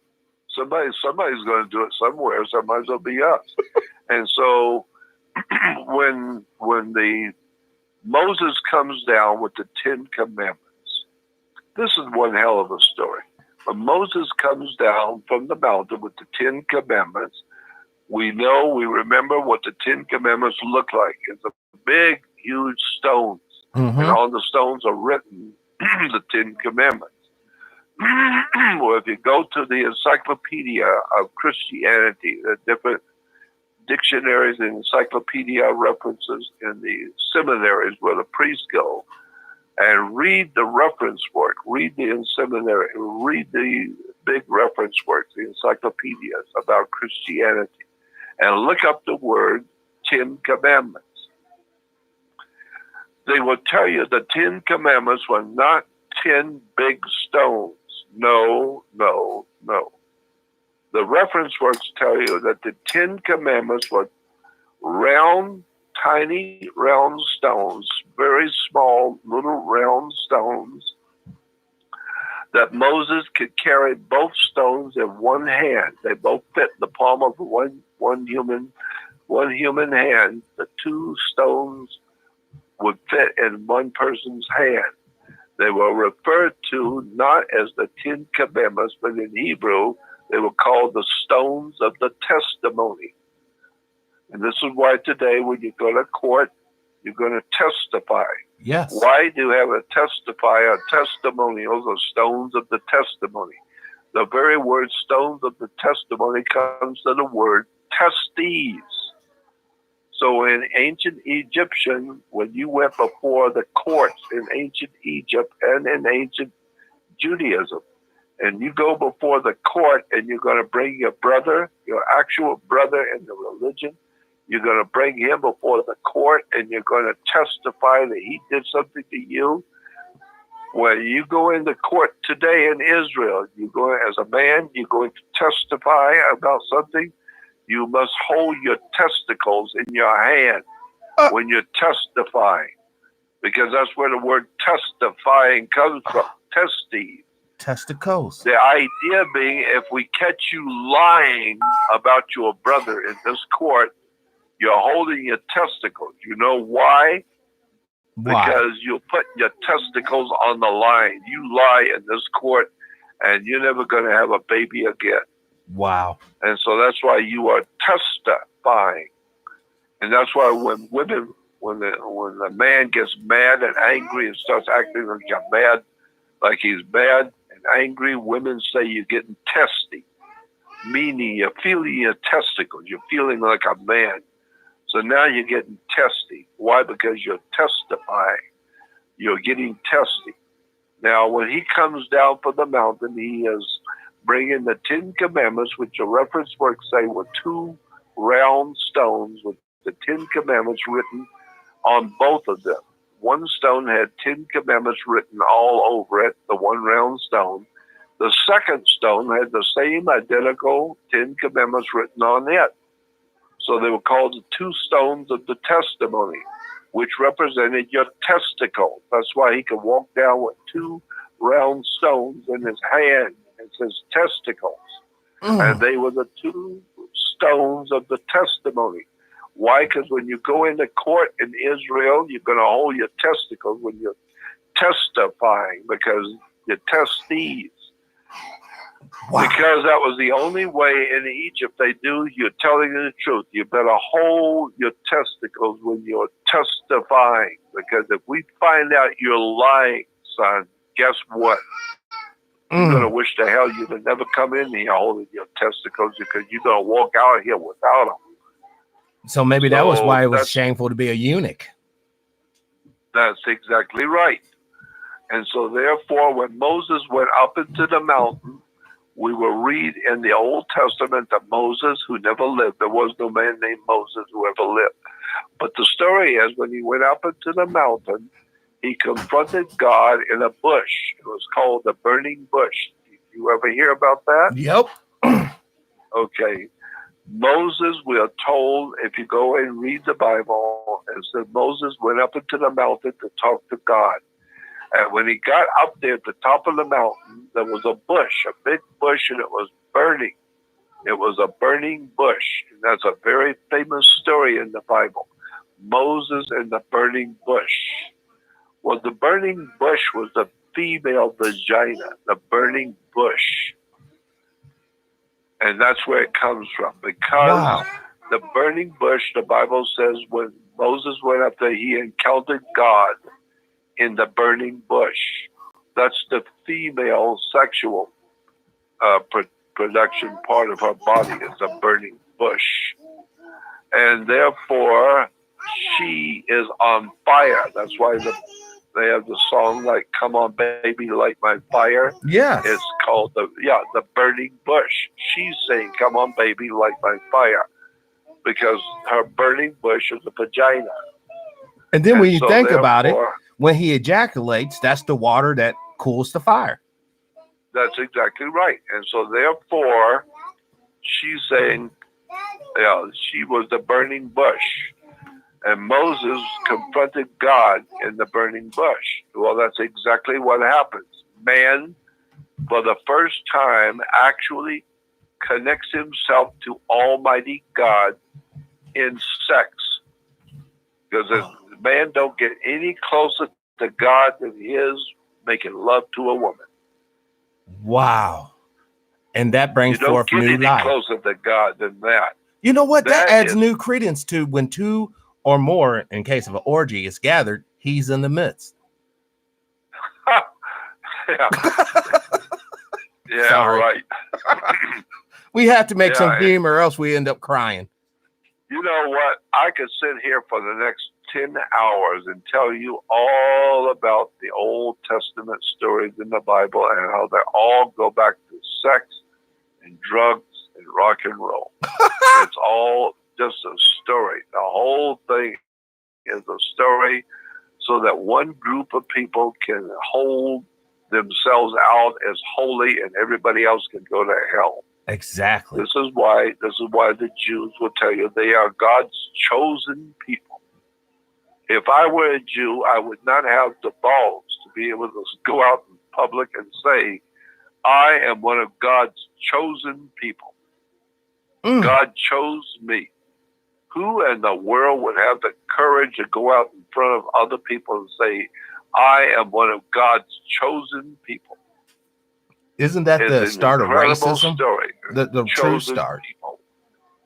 You know what? I mean, isn't that the true start of this racist concept? I am, think about it. If I'm God's son, chosen son, then I can abuse you, Jordan. I can mistreat you. I can take your land, put your ass in slavery because you're nothing. You're quite literally nothing psychologically at that point, even though you truly are. You're a human being deserving of respect and dignity. But all that goes out the way. Yeah. Well, just think about this. All 3 major religions claim Abraham as their father.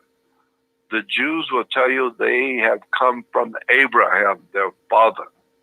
And the Christians will tell you that Christianity came directly from Abraham.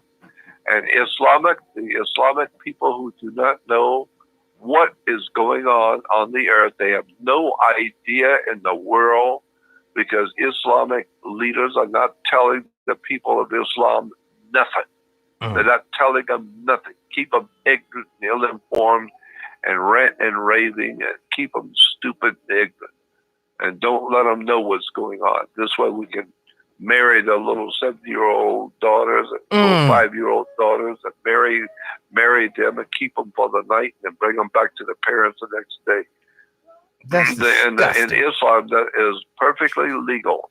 If you pay the father to rent his daughter for the night, you can use her as your wife. Even if she's 5 years old, 6 years old, you can rent her. You pay the father, you pay the family. It's called an overnight marriage.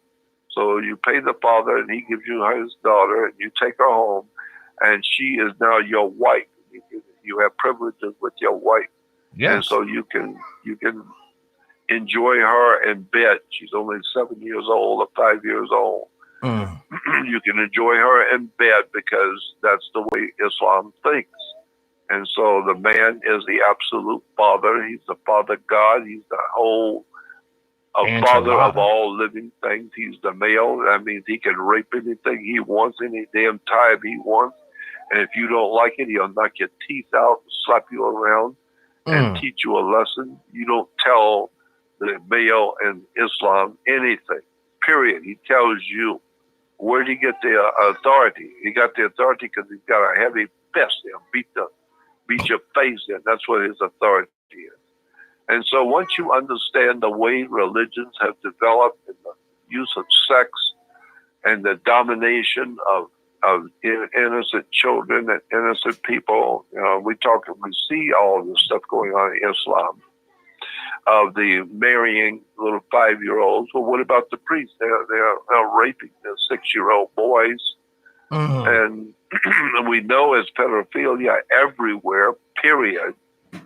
Yes. Males and adults are raping young girls, young boys, young girls, or young kids, period. They're there for the raping. That's why you have altar boys in the Catholic Church, because you are putting them on the altar to be sacrificed. Wow. Now, Jordan, do we find the same system in Hindu or other religions? Like the same basically premise, we're going to dominate your body? That's basically what it is. And it is basically the domination of the human family. All humans, even the men, are being dominated by extraterrestrials. So the men are dominating the women and children and raping them. But somebody's raping the human family, period, on the earth. And they're not from here. They're from out there. They are extraterrestrials. See, this is what I'm trying to get people to see. The extraterrestrials. They call them EBEs.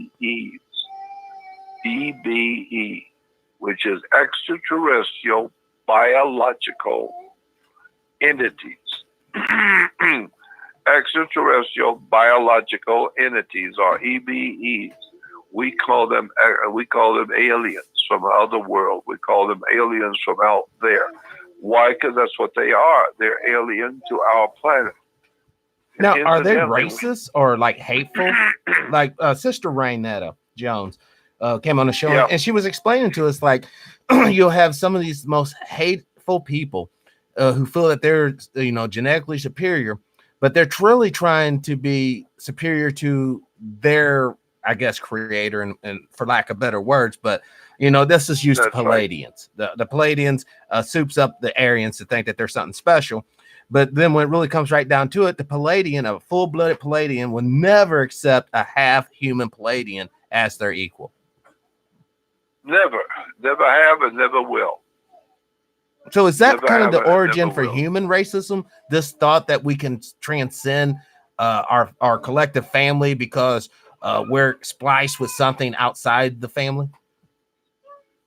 I don't think so. That's not the way it works in the Italian world. I know. I was born and raised Italian, and our family is important. Mm-hmm. You have an Italian mother and an Italian father. You don't. If you don't have an Italian mother, you're not Italian. You just happen to be living here in this town. Wow. It's family. That's why the mafia keeps talking about the family. You protect the family. Like, why? Because that's where you come from. You come from your mother. You come from your father. And he is the family. Your mother is your family. So it's, you're a full-blooded Italian. You don't get in the mob. You don't get in the mafia, unless you're full-blooded. Yes. And so that's the way it works. But anyway, have you ever seen the Jews when they're at the Wailing Wall? Yes. When the Jews are at the Wailing Wall and they're praying. Have you ever watched them on television when they're at the Wailing Wall and they're praying? Jerking back and forth. Yep. Back and forth as they're praying. You know why they're doing that? It's almost like they're giving a simulated head job. That's right. They're having sex with God. That's what it amounts to. It's funny you mentioned that wall. Because they're having having sex with God. That's according to the Encyclopedia of Judaism. Oh my God. They're bobbing back and forth because they're having sex with God. And well, the Bible says God made mankind, male and female, he made them. So that therefore, if God made mankind, male and female, and God made mankind, male and female. Why? Because he is male and female. God is both male and female. So therefore, there's a female part of God that's called, Hebrews call the female God, Shekinah. Shekinah is a word in Hebrew meaning the female principle of divinity is Shekinah, not Hekinah. Shekinah. Shekinah is the female part of God. So if you're going to talk to God and you're a man, you bob back and forth, showing that you're having sex with Shekinah. Wow. You're having sex with her as you're praying to her. She is your God. And so you're having sex with her. It's called the Shekinah. And that's why the Jews are bobbing back and forth in their prayers, because they are symbolically having sex with God. Disgusting. Incredible. Most people don't know any of this. I can talk for another 10 hours about things you've never heard about religion and have no idea in the world what they mean. Let me give you one more example of how small and tricky this world really is. I could come up with 100 examples if you give me the next 10 hours, but I don't have 10 hours. I'm not suggesting you do anything. I'm not a lawyer, and I'm not suggesting you do anything. I'm suggesting you listen and learn, but don't try and do anything about it because you're going to end up in prison. Just learn about it. You don't do anything about it. You just learn and educate yourself. I'm just giving you a small, tiny example of how the world tricks you every day. When you are driving along and the cop stops you, you get the red light and the cop stops you, and he gets off the motorcycle, he comes up to your driver's side, and he's giving you a ticket. Everybody's had a ticket. When he's giving you a ticket, what you don't know is going on right in front of you. You don't know it because you're not educated enough to know it. But what he is doing is he is holding a ticket folder. He's holding a whole bunch of tickets in his hand. It's in a pad, and he's writing on the pad, and he's writing out all the charges. Like Sears is going to charge you for this, and the credit card's going to be charged. Well, he's going to charge you also. He's going to charge you with speeding or charge you with running a red light or something. So he's going to charge you. And therefore, he's writing out the ticket. Well, that's what they do at the store when you go and buy a pair of shoes. They're going to write out a ticket. They expect you to pay it. So you're being charged. So the point being is when the cop is writing out the ticket, he writes it all out. It's his ticket. He's the one that owns it, not you. It's his ticket, and he signs it. And when he writes it out, then he signs the ticket. Then he hands it to you in the car, and you sign the ticket. And now, as understood, you have to pay the ticket. But what you don't know, and nobody's ever told you but Jordan Maxwell, because it's the kind of thing I see all the time, is that when you sign that ticket, you are referred to by law as an undersigner. You are a co-signer to a ticket in commerce. That ticket is called a ticket in commerce. Why? Because it's commerce, it's business. Right. Somebody's going to pay some money because of this ticket. So it's called a ticket in commerce, and you are the second person to sign it. The cop signed it first, you signed it second. So you are considered a co-signer on the ticket. It's not for you, it's his ticket, he signed it. But you are a co-signer, which means as a co-signer, you take that ticket, photocopy that ticket, then write out an affidavit saying that you are sorry that you co-signed for something you didn't realize you were co-signing for a ticket in commerce, and then you send that letter with the photocopy of the ticket and the affidavit that you signed, and you sign it that I think you have to go to a notary and have it notarized at the same time that you are saying that you co-signed on this ticket, not realizing it was a co-signer that you were doing, and you decided you don't want to co-sign for this ticket. You don't want to co-sign, so give it back to the person who gave it to you. Let him pay for it. Then the secretary, then you send it to the Secretary of State, and the Secretary of State will then send that letter of yours to the Department of the Treasury in the state, the Treasury Department in the state in which you live. And the person in the Treasury Department will take that Secretary of State letter with your ticket in it and send it. He will mail it directly to the cop, to the police officer's address. And they will tell the police officer, you have to pay this ticket. The guy you gave it to decided he doesn't want to pay it, so you pay it. And you will pay it because it's your ticket. You're the one that signed it. He was a co-signer, and he decided not to co-sign for you. Co-signing means I'll sign, so in case you don't pay something, I have to pay it. Right. Well, that's what you just did. You just co-signed it. So if the cop doesn't pay it, you got to. Well, the cop ain't going to pay it. He'll let you pay it. Well, you full of crap, Jackson. You give me a ticket, I'm going to give it back to you. I don't want to co-sign your ticket. So you pay the damn ticket, not me, fool. I may look like a fool to you, but you pay the ticket. I'm sending it to the SOS, like Save Our Ship. Yes. No, Secretary of State. Secretary of State, SOS. So you send that ticket to the Secretary of State and say, I don't want to co-sign for this. He gave me this ticket. He signed it. It's his ticket. I don't want to co-sign. So she'll send it to the Department of the Treasury in the state in which you live. And that Treasury Department will send that bill, that ticket to the cop, and he has to pay it. No ifs, ands, or buts. He must pay that ticket. Why? Because it's his ticket. It was in his possession. He's the one that filled it out, and he's the one that signed it. It's his ticket. He has to pay it, not you. You are a co-signer, an undersigner. You signed under him. Right. How many people know you can tell the cop, you pay the ticket, stupid? No. Not me. I ain't paying it. We No, don't thank know you. Don't give it to me. You pay it. If you don't like paying it, you don't know about that, I'll send it to the Secretary of State and tell her I don't want to co-sign.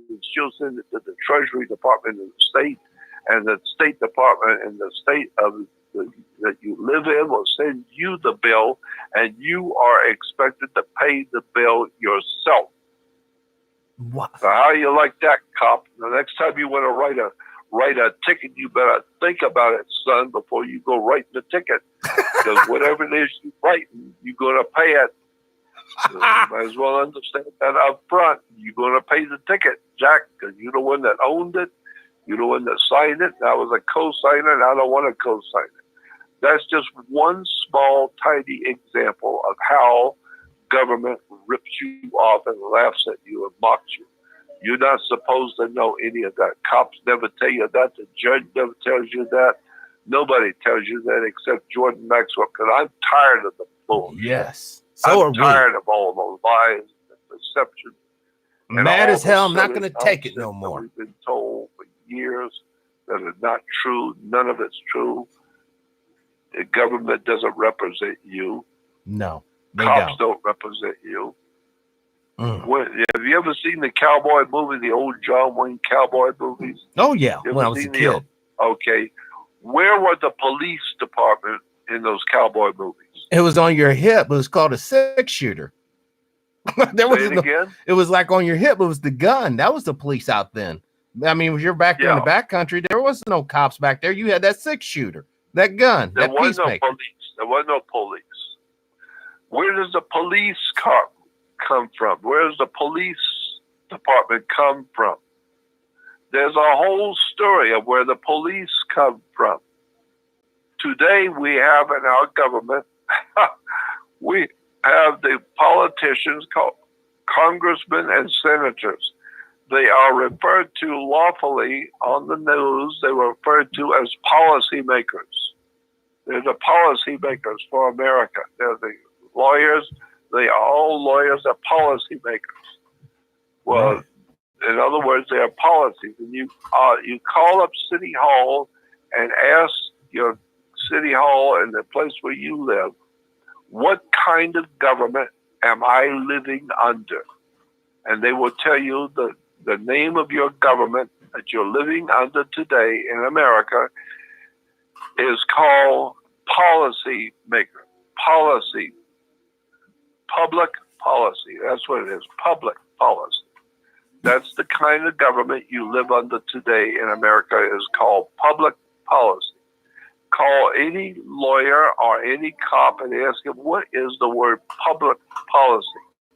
And he will tell you that's the name of the government you live under in America. It's called public policy. Why then? So therefore, we are living under public policy. That's why our laws are called statutes. Statutes of law. What is a statute? A statute is a carving of something that maybe used to be alive but isn't alive anymore. It's a statute. And so that's why we have public policy, and our laws are called statutes, statutes of law. Why? Because they are carvings that look like the person they used to be. They look like John Kennedy. They look like Caesar. But they're not Caesar. They're just statues. So that's why in law you have statutes. You don't have any laws. You have a public policy. And therefore, who's going to back up the policy in case I decide I don't want to follow your policy? You can take your policy and stick it. I don't live by your policy, Harriet. You come on my property, I live by my policy, not yours. Well, who's going to back up the public policy with the arms? Who's going to back it up?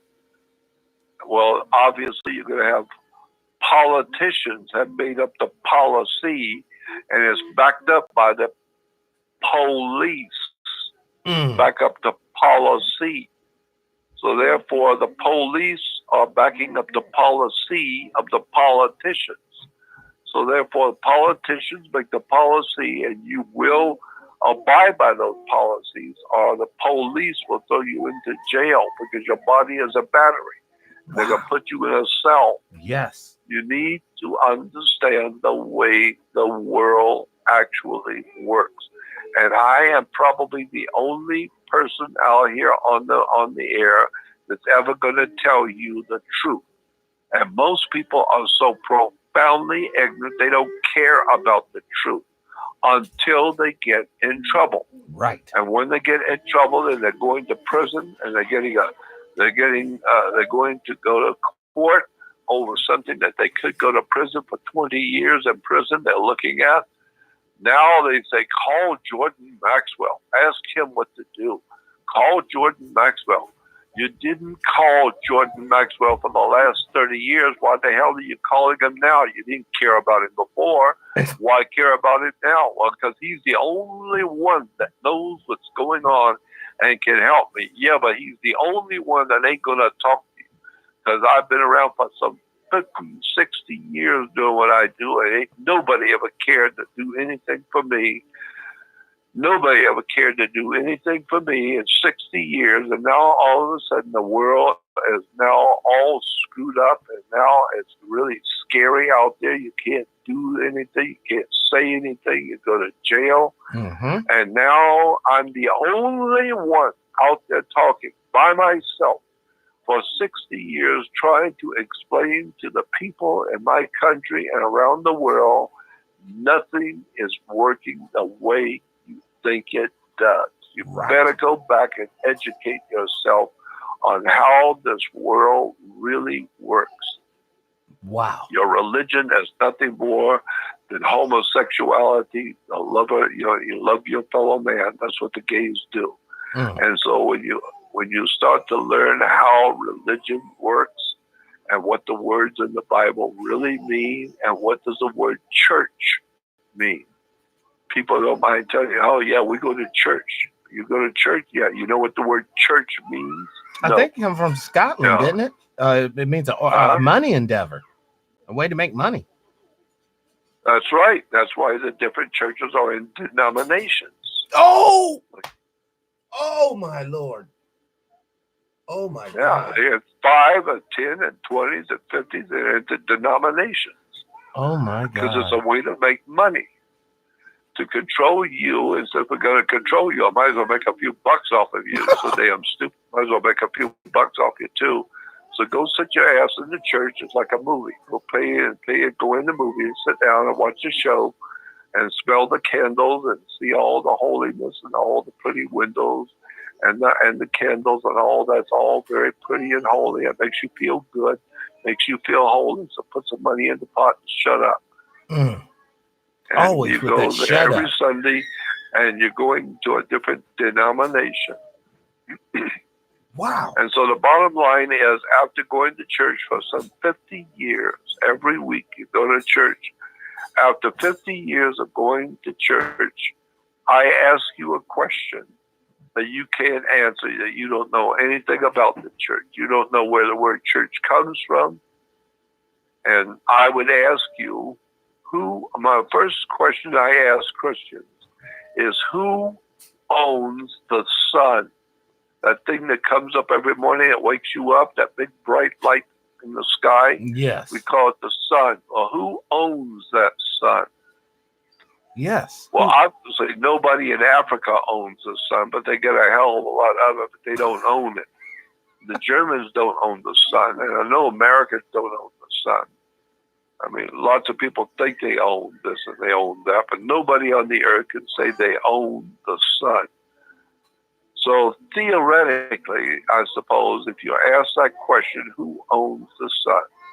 Theoretically, if you're a religious kind of person, you might want to say, well, God owns the sun. Right. Well, at least I understand that God owns the sun. But there's only one sun out there. We don't have 6 suns on this earth. We only have one. And that one sun is very, very important to us. And so we say God has a son. So it's God's son. And God's son is called the light of the world. Jesus is referred to as the light of the world.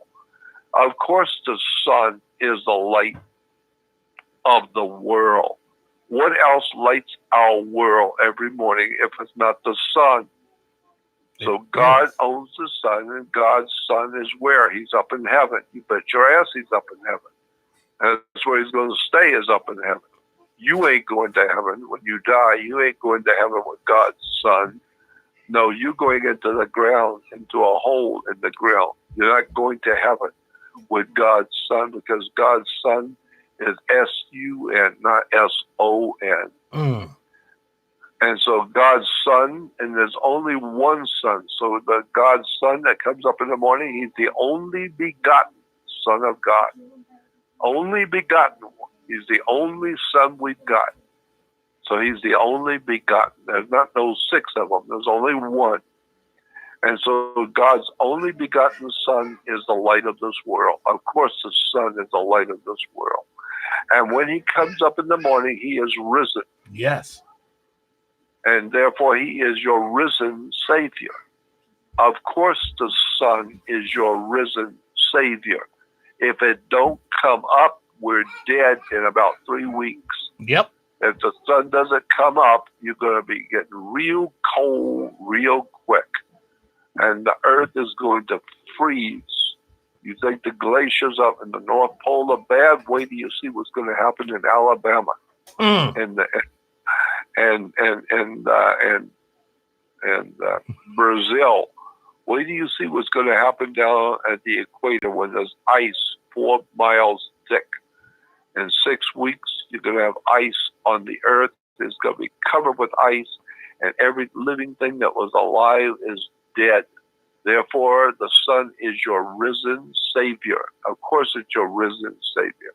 What are you going to do if it don't come up? You're going to die. And so, therefore, the whole idea of Jesus being God's Son, our risen Savior, Jesus represents the Son, S-U-N, not S-O-N. He is your risen Savior. He's the light of the world. Of course, the Son is the light of the world. And therefore, when you start going into where did Christianity come from? It's sun worship. Christians go to church on Sunday, S-U-N-D-A-Y. Yes. The Jews go to their temp El, because El in Hebrew is God. El was the name of the planet Saturn. Yes. So they called him Saturn. It became known as El. So the Jews go to a temp El. They go to temp El. El is God in Hebrew, and temp is the house of. So the Jews go to the house of El, or the temp El. But Christians will point to the side of their head and say, this is the left and right temple. It's the house of God in your head. Is your temple. I'm just telling you that there's a world of knowledge and education and hidden stuff. You can go to school and get an education, but they're not going to be told anything of any real important value about bullshit. They do not teach the bullshit in college. Jordan Maxwell will teach you the bullshit, where it really comes from and what it all really means. You know, so Jordan, most people do not appreciate that I am not here to try and educate you. I'm here to show you how much you don't know. You have no idea in the world what's going on this earth. And who owns this earth, and where did you come from, and why are you here? And where are you going to go when you die? I mean, really, if you ask anybody, where the hell were you 500 years ago, or 1,000 years ago? Where were you? In baby heaven. You don't know where you were 10,000 years ago. Well, I'll bet you don't know where you're going to go in 10,000 years, where you're going to be 10,000 years from the day, where you're going to be. You didn't get the faintest idea where you're going to be, because you don't even know where you came from. And as a matter of fact, even worse, you don't even know what you're doing while you're here. Exactly. You don't know where you came from. You don't know what the hell you're doing here. You don't know how to live. You don't know how to think. You don't know how to read. You don't question nothing. You don't know nothing. You just drink your beer, watch your television, and watch a ball game, and just go along to get along. If not, I will. The government will kick your ass and beat you up and beat your face in and throw you in the prison to teach you a lesson to keep your mouth shut and don't ask no question. You know it. You know, Jordan, real quick, where can those who are interested find you on the internet? The real Jordan Maxwell, not the poser fake shit, your real website. Well, my website is Jordan, like the Jordan River. Jordan, not D-O-N, D-A-N, like the Jordan River. And my last name is Maxwell, like the coffee, Maxwell. Maxwell. My name is Jordan Maxwell, and therefore my website is Jordan Maxwell Show, SHOW. JordanMaxwellShow.com is my website. But the reason why I make something to do, I make a point of saying show, SHOW, because there are other websites out there on the web of people who are using my name to make money. They're making money off of my name. I have nothing to do with those websites that have my name, Jordan Maxwell. I got nothing to do with them.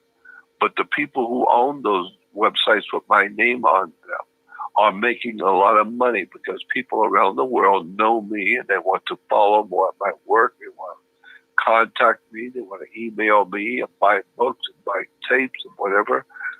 And so other people put their websites out there with my name on them so that they will get the business that should come to me. And so if you want to contact me, there's JordanMaxwellShow.com. That's my website.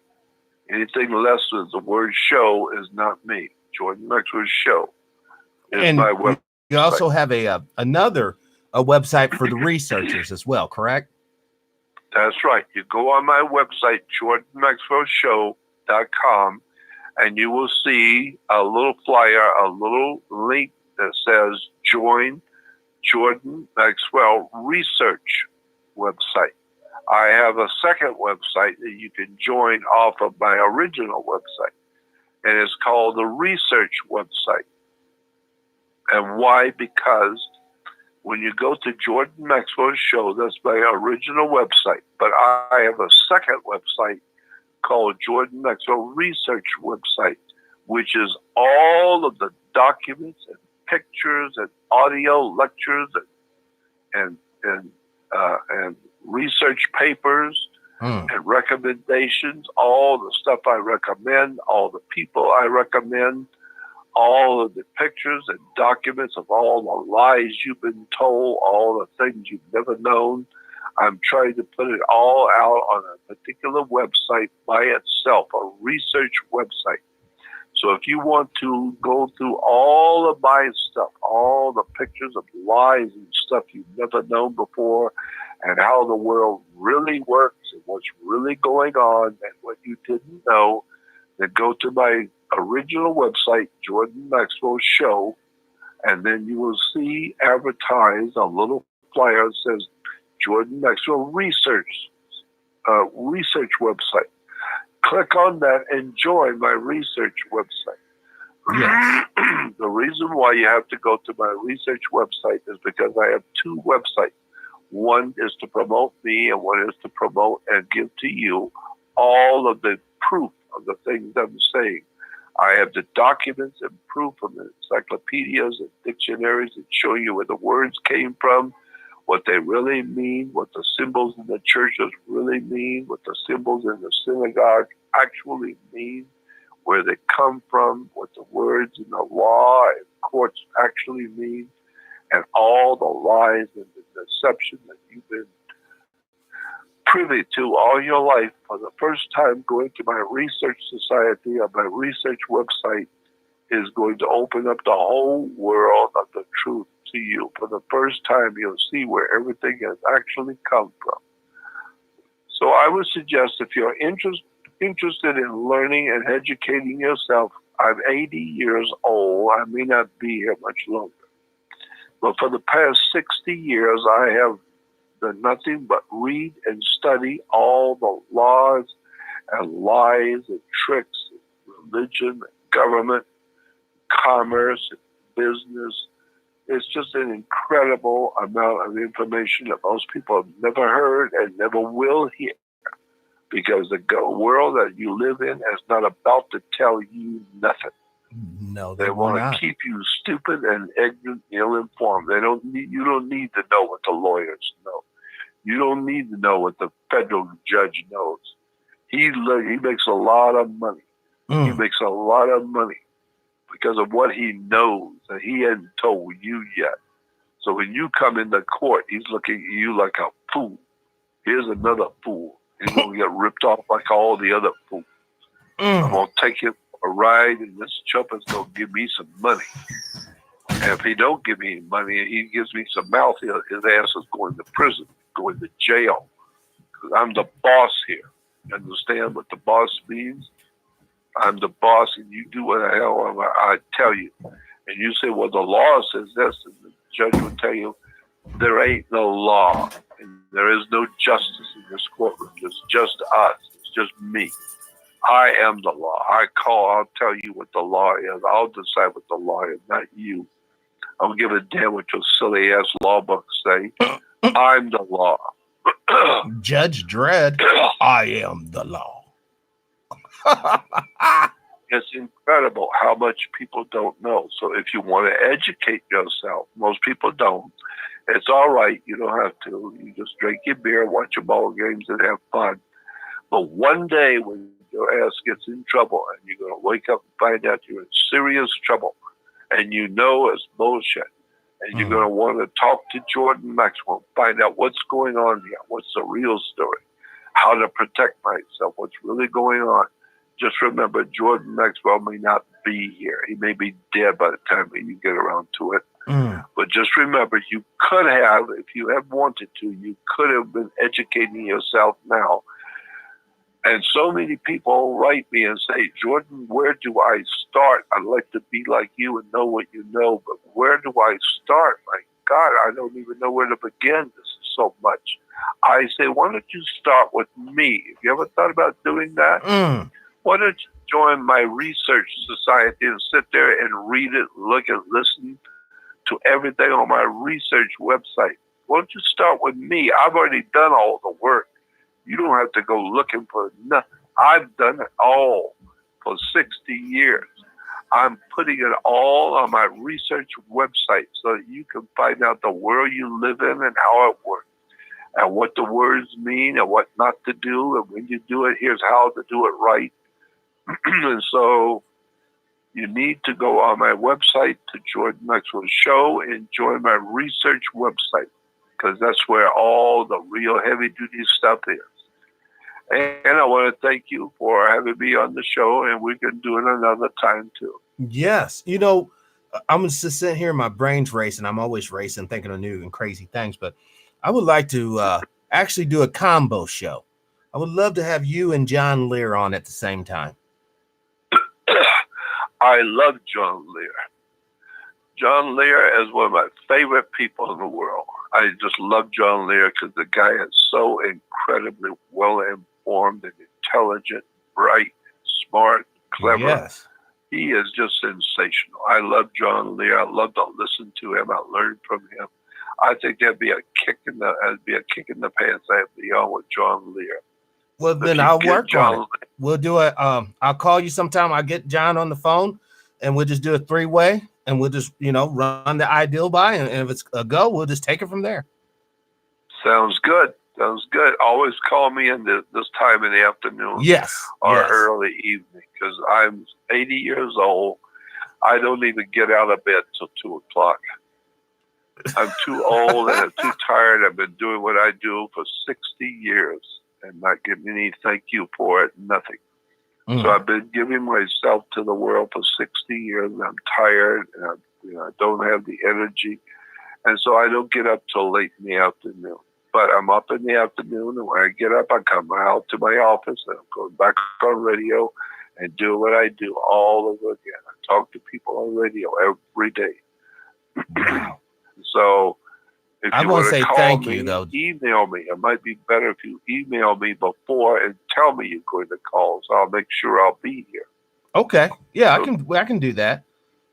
Yeah, email me and say, Jordan, I want to call you at such and such a time in Pacific time zone. Here's the day I'm going to call you, and here's the time I'm going to call you. Right. And then I'll make sure I'm here and I don't miss your phone call. Perfect. Yeah, I'll just reach out to John, and we'll just do it. We'll make this happen. We'll make history. I think this will be the first time ever you and John will talk. I think so, because John and I have been friends for many years. I really like him. I have a very high respect for John. Well, he's a good guy. Because he's a fascinating story. He's a classic guy. He is really a class act. And I love him because of it. He's right on target on all his stuff he's doing and all his stuff he's talking about. And he's been all over the world. Yes. He's forgot more about the world than we're ever going to know. So I feel I love being in the company of John. And I know him well, and he knows me. So, yeah, let's do it. And I would be delighted to do your show anytime. Oh, I thank you, Jordan. Thank you. Well, okay. Well, thank you, and have a great rest of the night. Yeah, and all I would say is remember, it's Jordan Maxwell Show. And when you go on Jordan Maxwell Show, that's my website. So don't write me in the email on Jordan Maxwell Show and say, Jordan, is this really your website?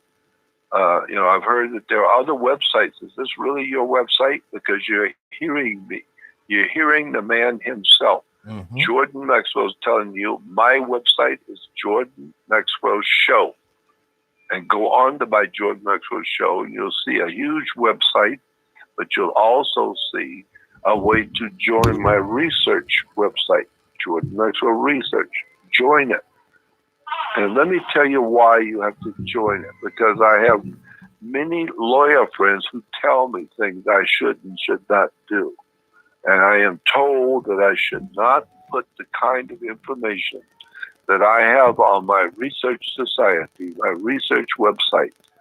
You should not put that kind of information on the web, because you could get in trouble putting this kind of information on the web that I have on my research website. You can get in trouble by putting it on the web, because the public is not supposed to see this kind of information.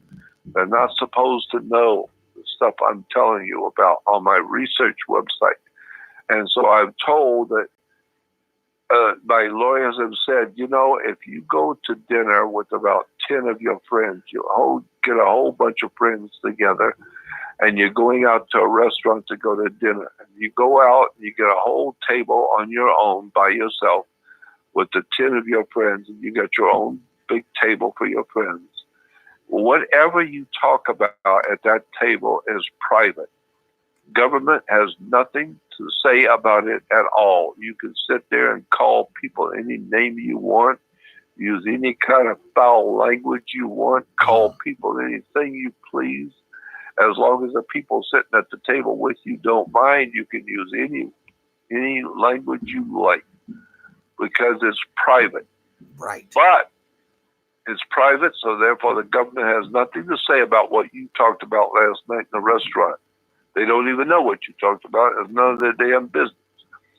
But if you go out on the radio or go out in the city square and start talking about the same stuff you talked about last night with your friends, now you're taking that language you're using, the cursing you're using, the words that you're calling people, you're taking that public.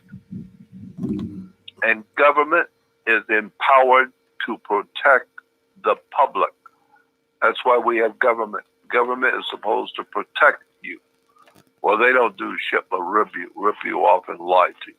But the government is there to protect you. So they will tell you, if you go out in the public and start talking and using that foul language and calling people names, you start calling people names in public, that get you in serious trouble. Mm-hmm. Cops can come in and arrest you for using that kind of language in public.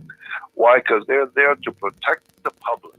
They don't want the public hearing all of this word you use. No, they do and not. So I was told by my lawyer friends, if you're going to talk about stuff you're not supposed to talk about, people are not supposed to know, then you need to make it private. Make it so that people have to join to hear what you're going to say, and you have to join to see what you're talking about, to see the pictures, and to listen to the documents, and listen to and see the white papers and research papers and all the books you recommend and the people you recommend and all the research you've been doing over the years. You better keep it private, because if government ever finds that you're putting it out there in public, you're going to be in trouble for telling people stuff they're not supposed to know. So I'm just saying, if you want to know what's really going on, then go join my research website. And that's it. So we'll talk later another time. Thank you, Jordan. Thank you, too. Bye-bye. Bye-bye. Wow. Wow, wow. It happened, y'all. Jordan Maxwell on the show. Hopefully we're going to make history with Jordan and John Lear very, very soon. Because you know how I work, y'all. I get an idea and I'm like a pit bull. I'm on it. I want to give a mad shout out to all you chatters, man. You beautiful, beautiful chatters. Thank you, thank you, thank you for being with me for the past 2 years. The ups and downs. But we got better places to go, y'all. We're going up. This is the year the show will increase in boundaries. We're going to change people's perspectives. And we're going to break some chains. This concludes TPIM SR Live. Today's date, October 16, 2019, the year of our Lord. I sincerely ask you, live your life with integrity, without hate, envy, or greed. As always, brothers and sisters, let's try to be kinder to each other. Peace and power, love and respect, dignity and unity, and liberation. I'm out.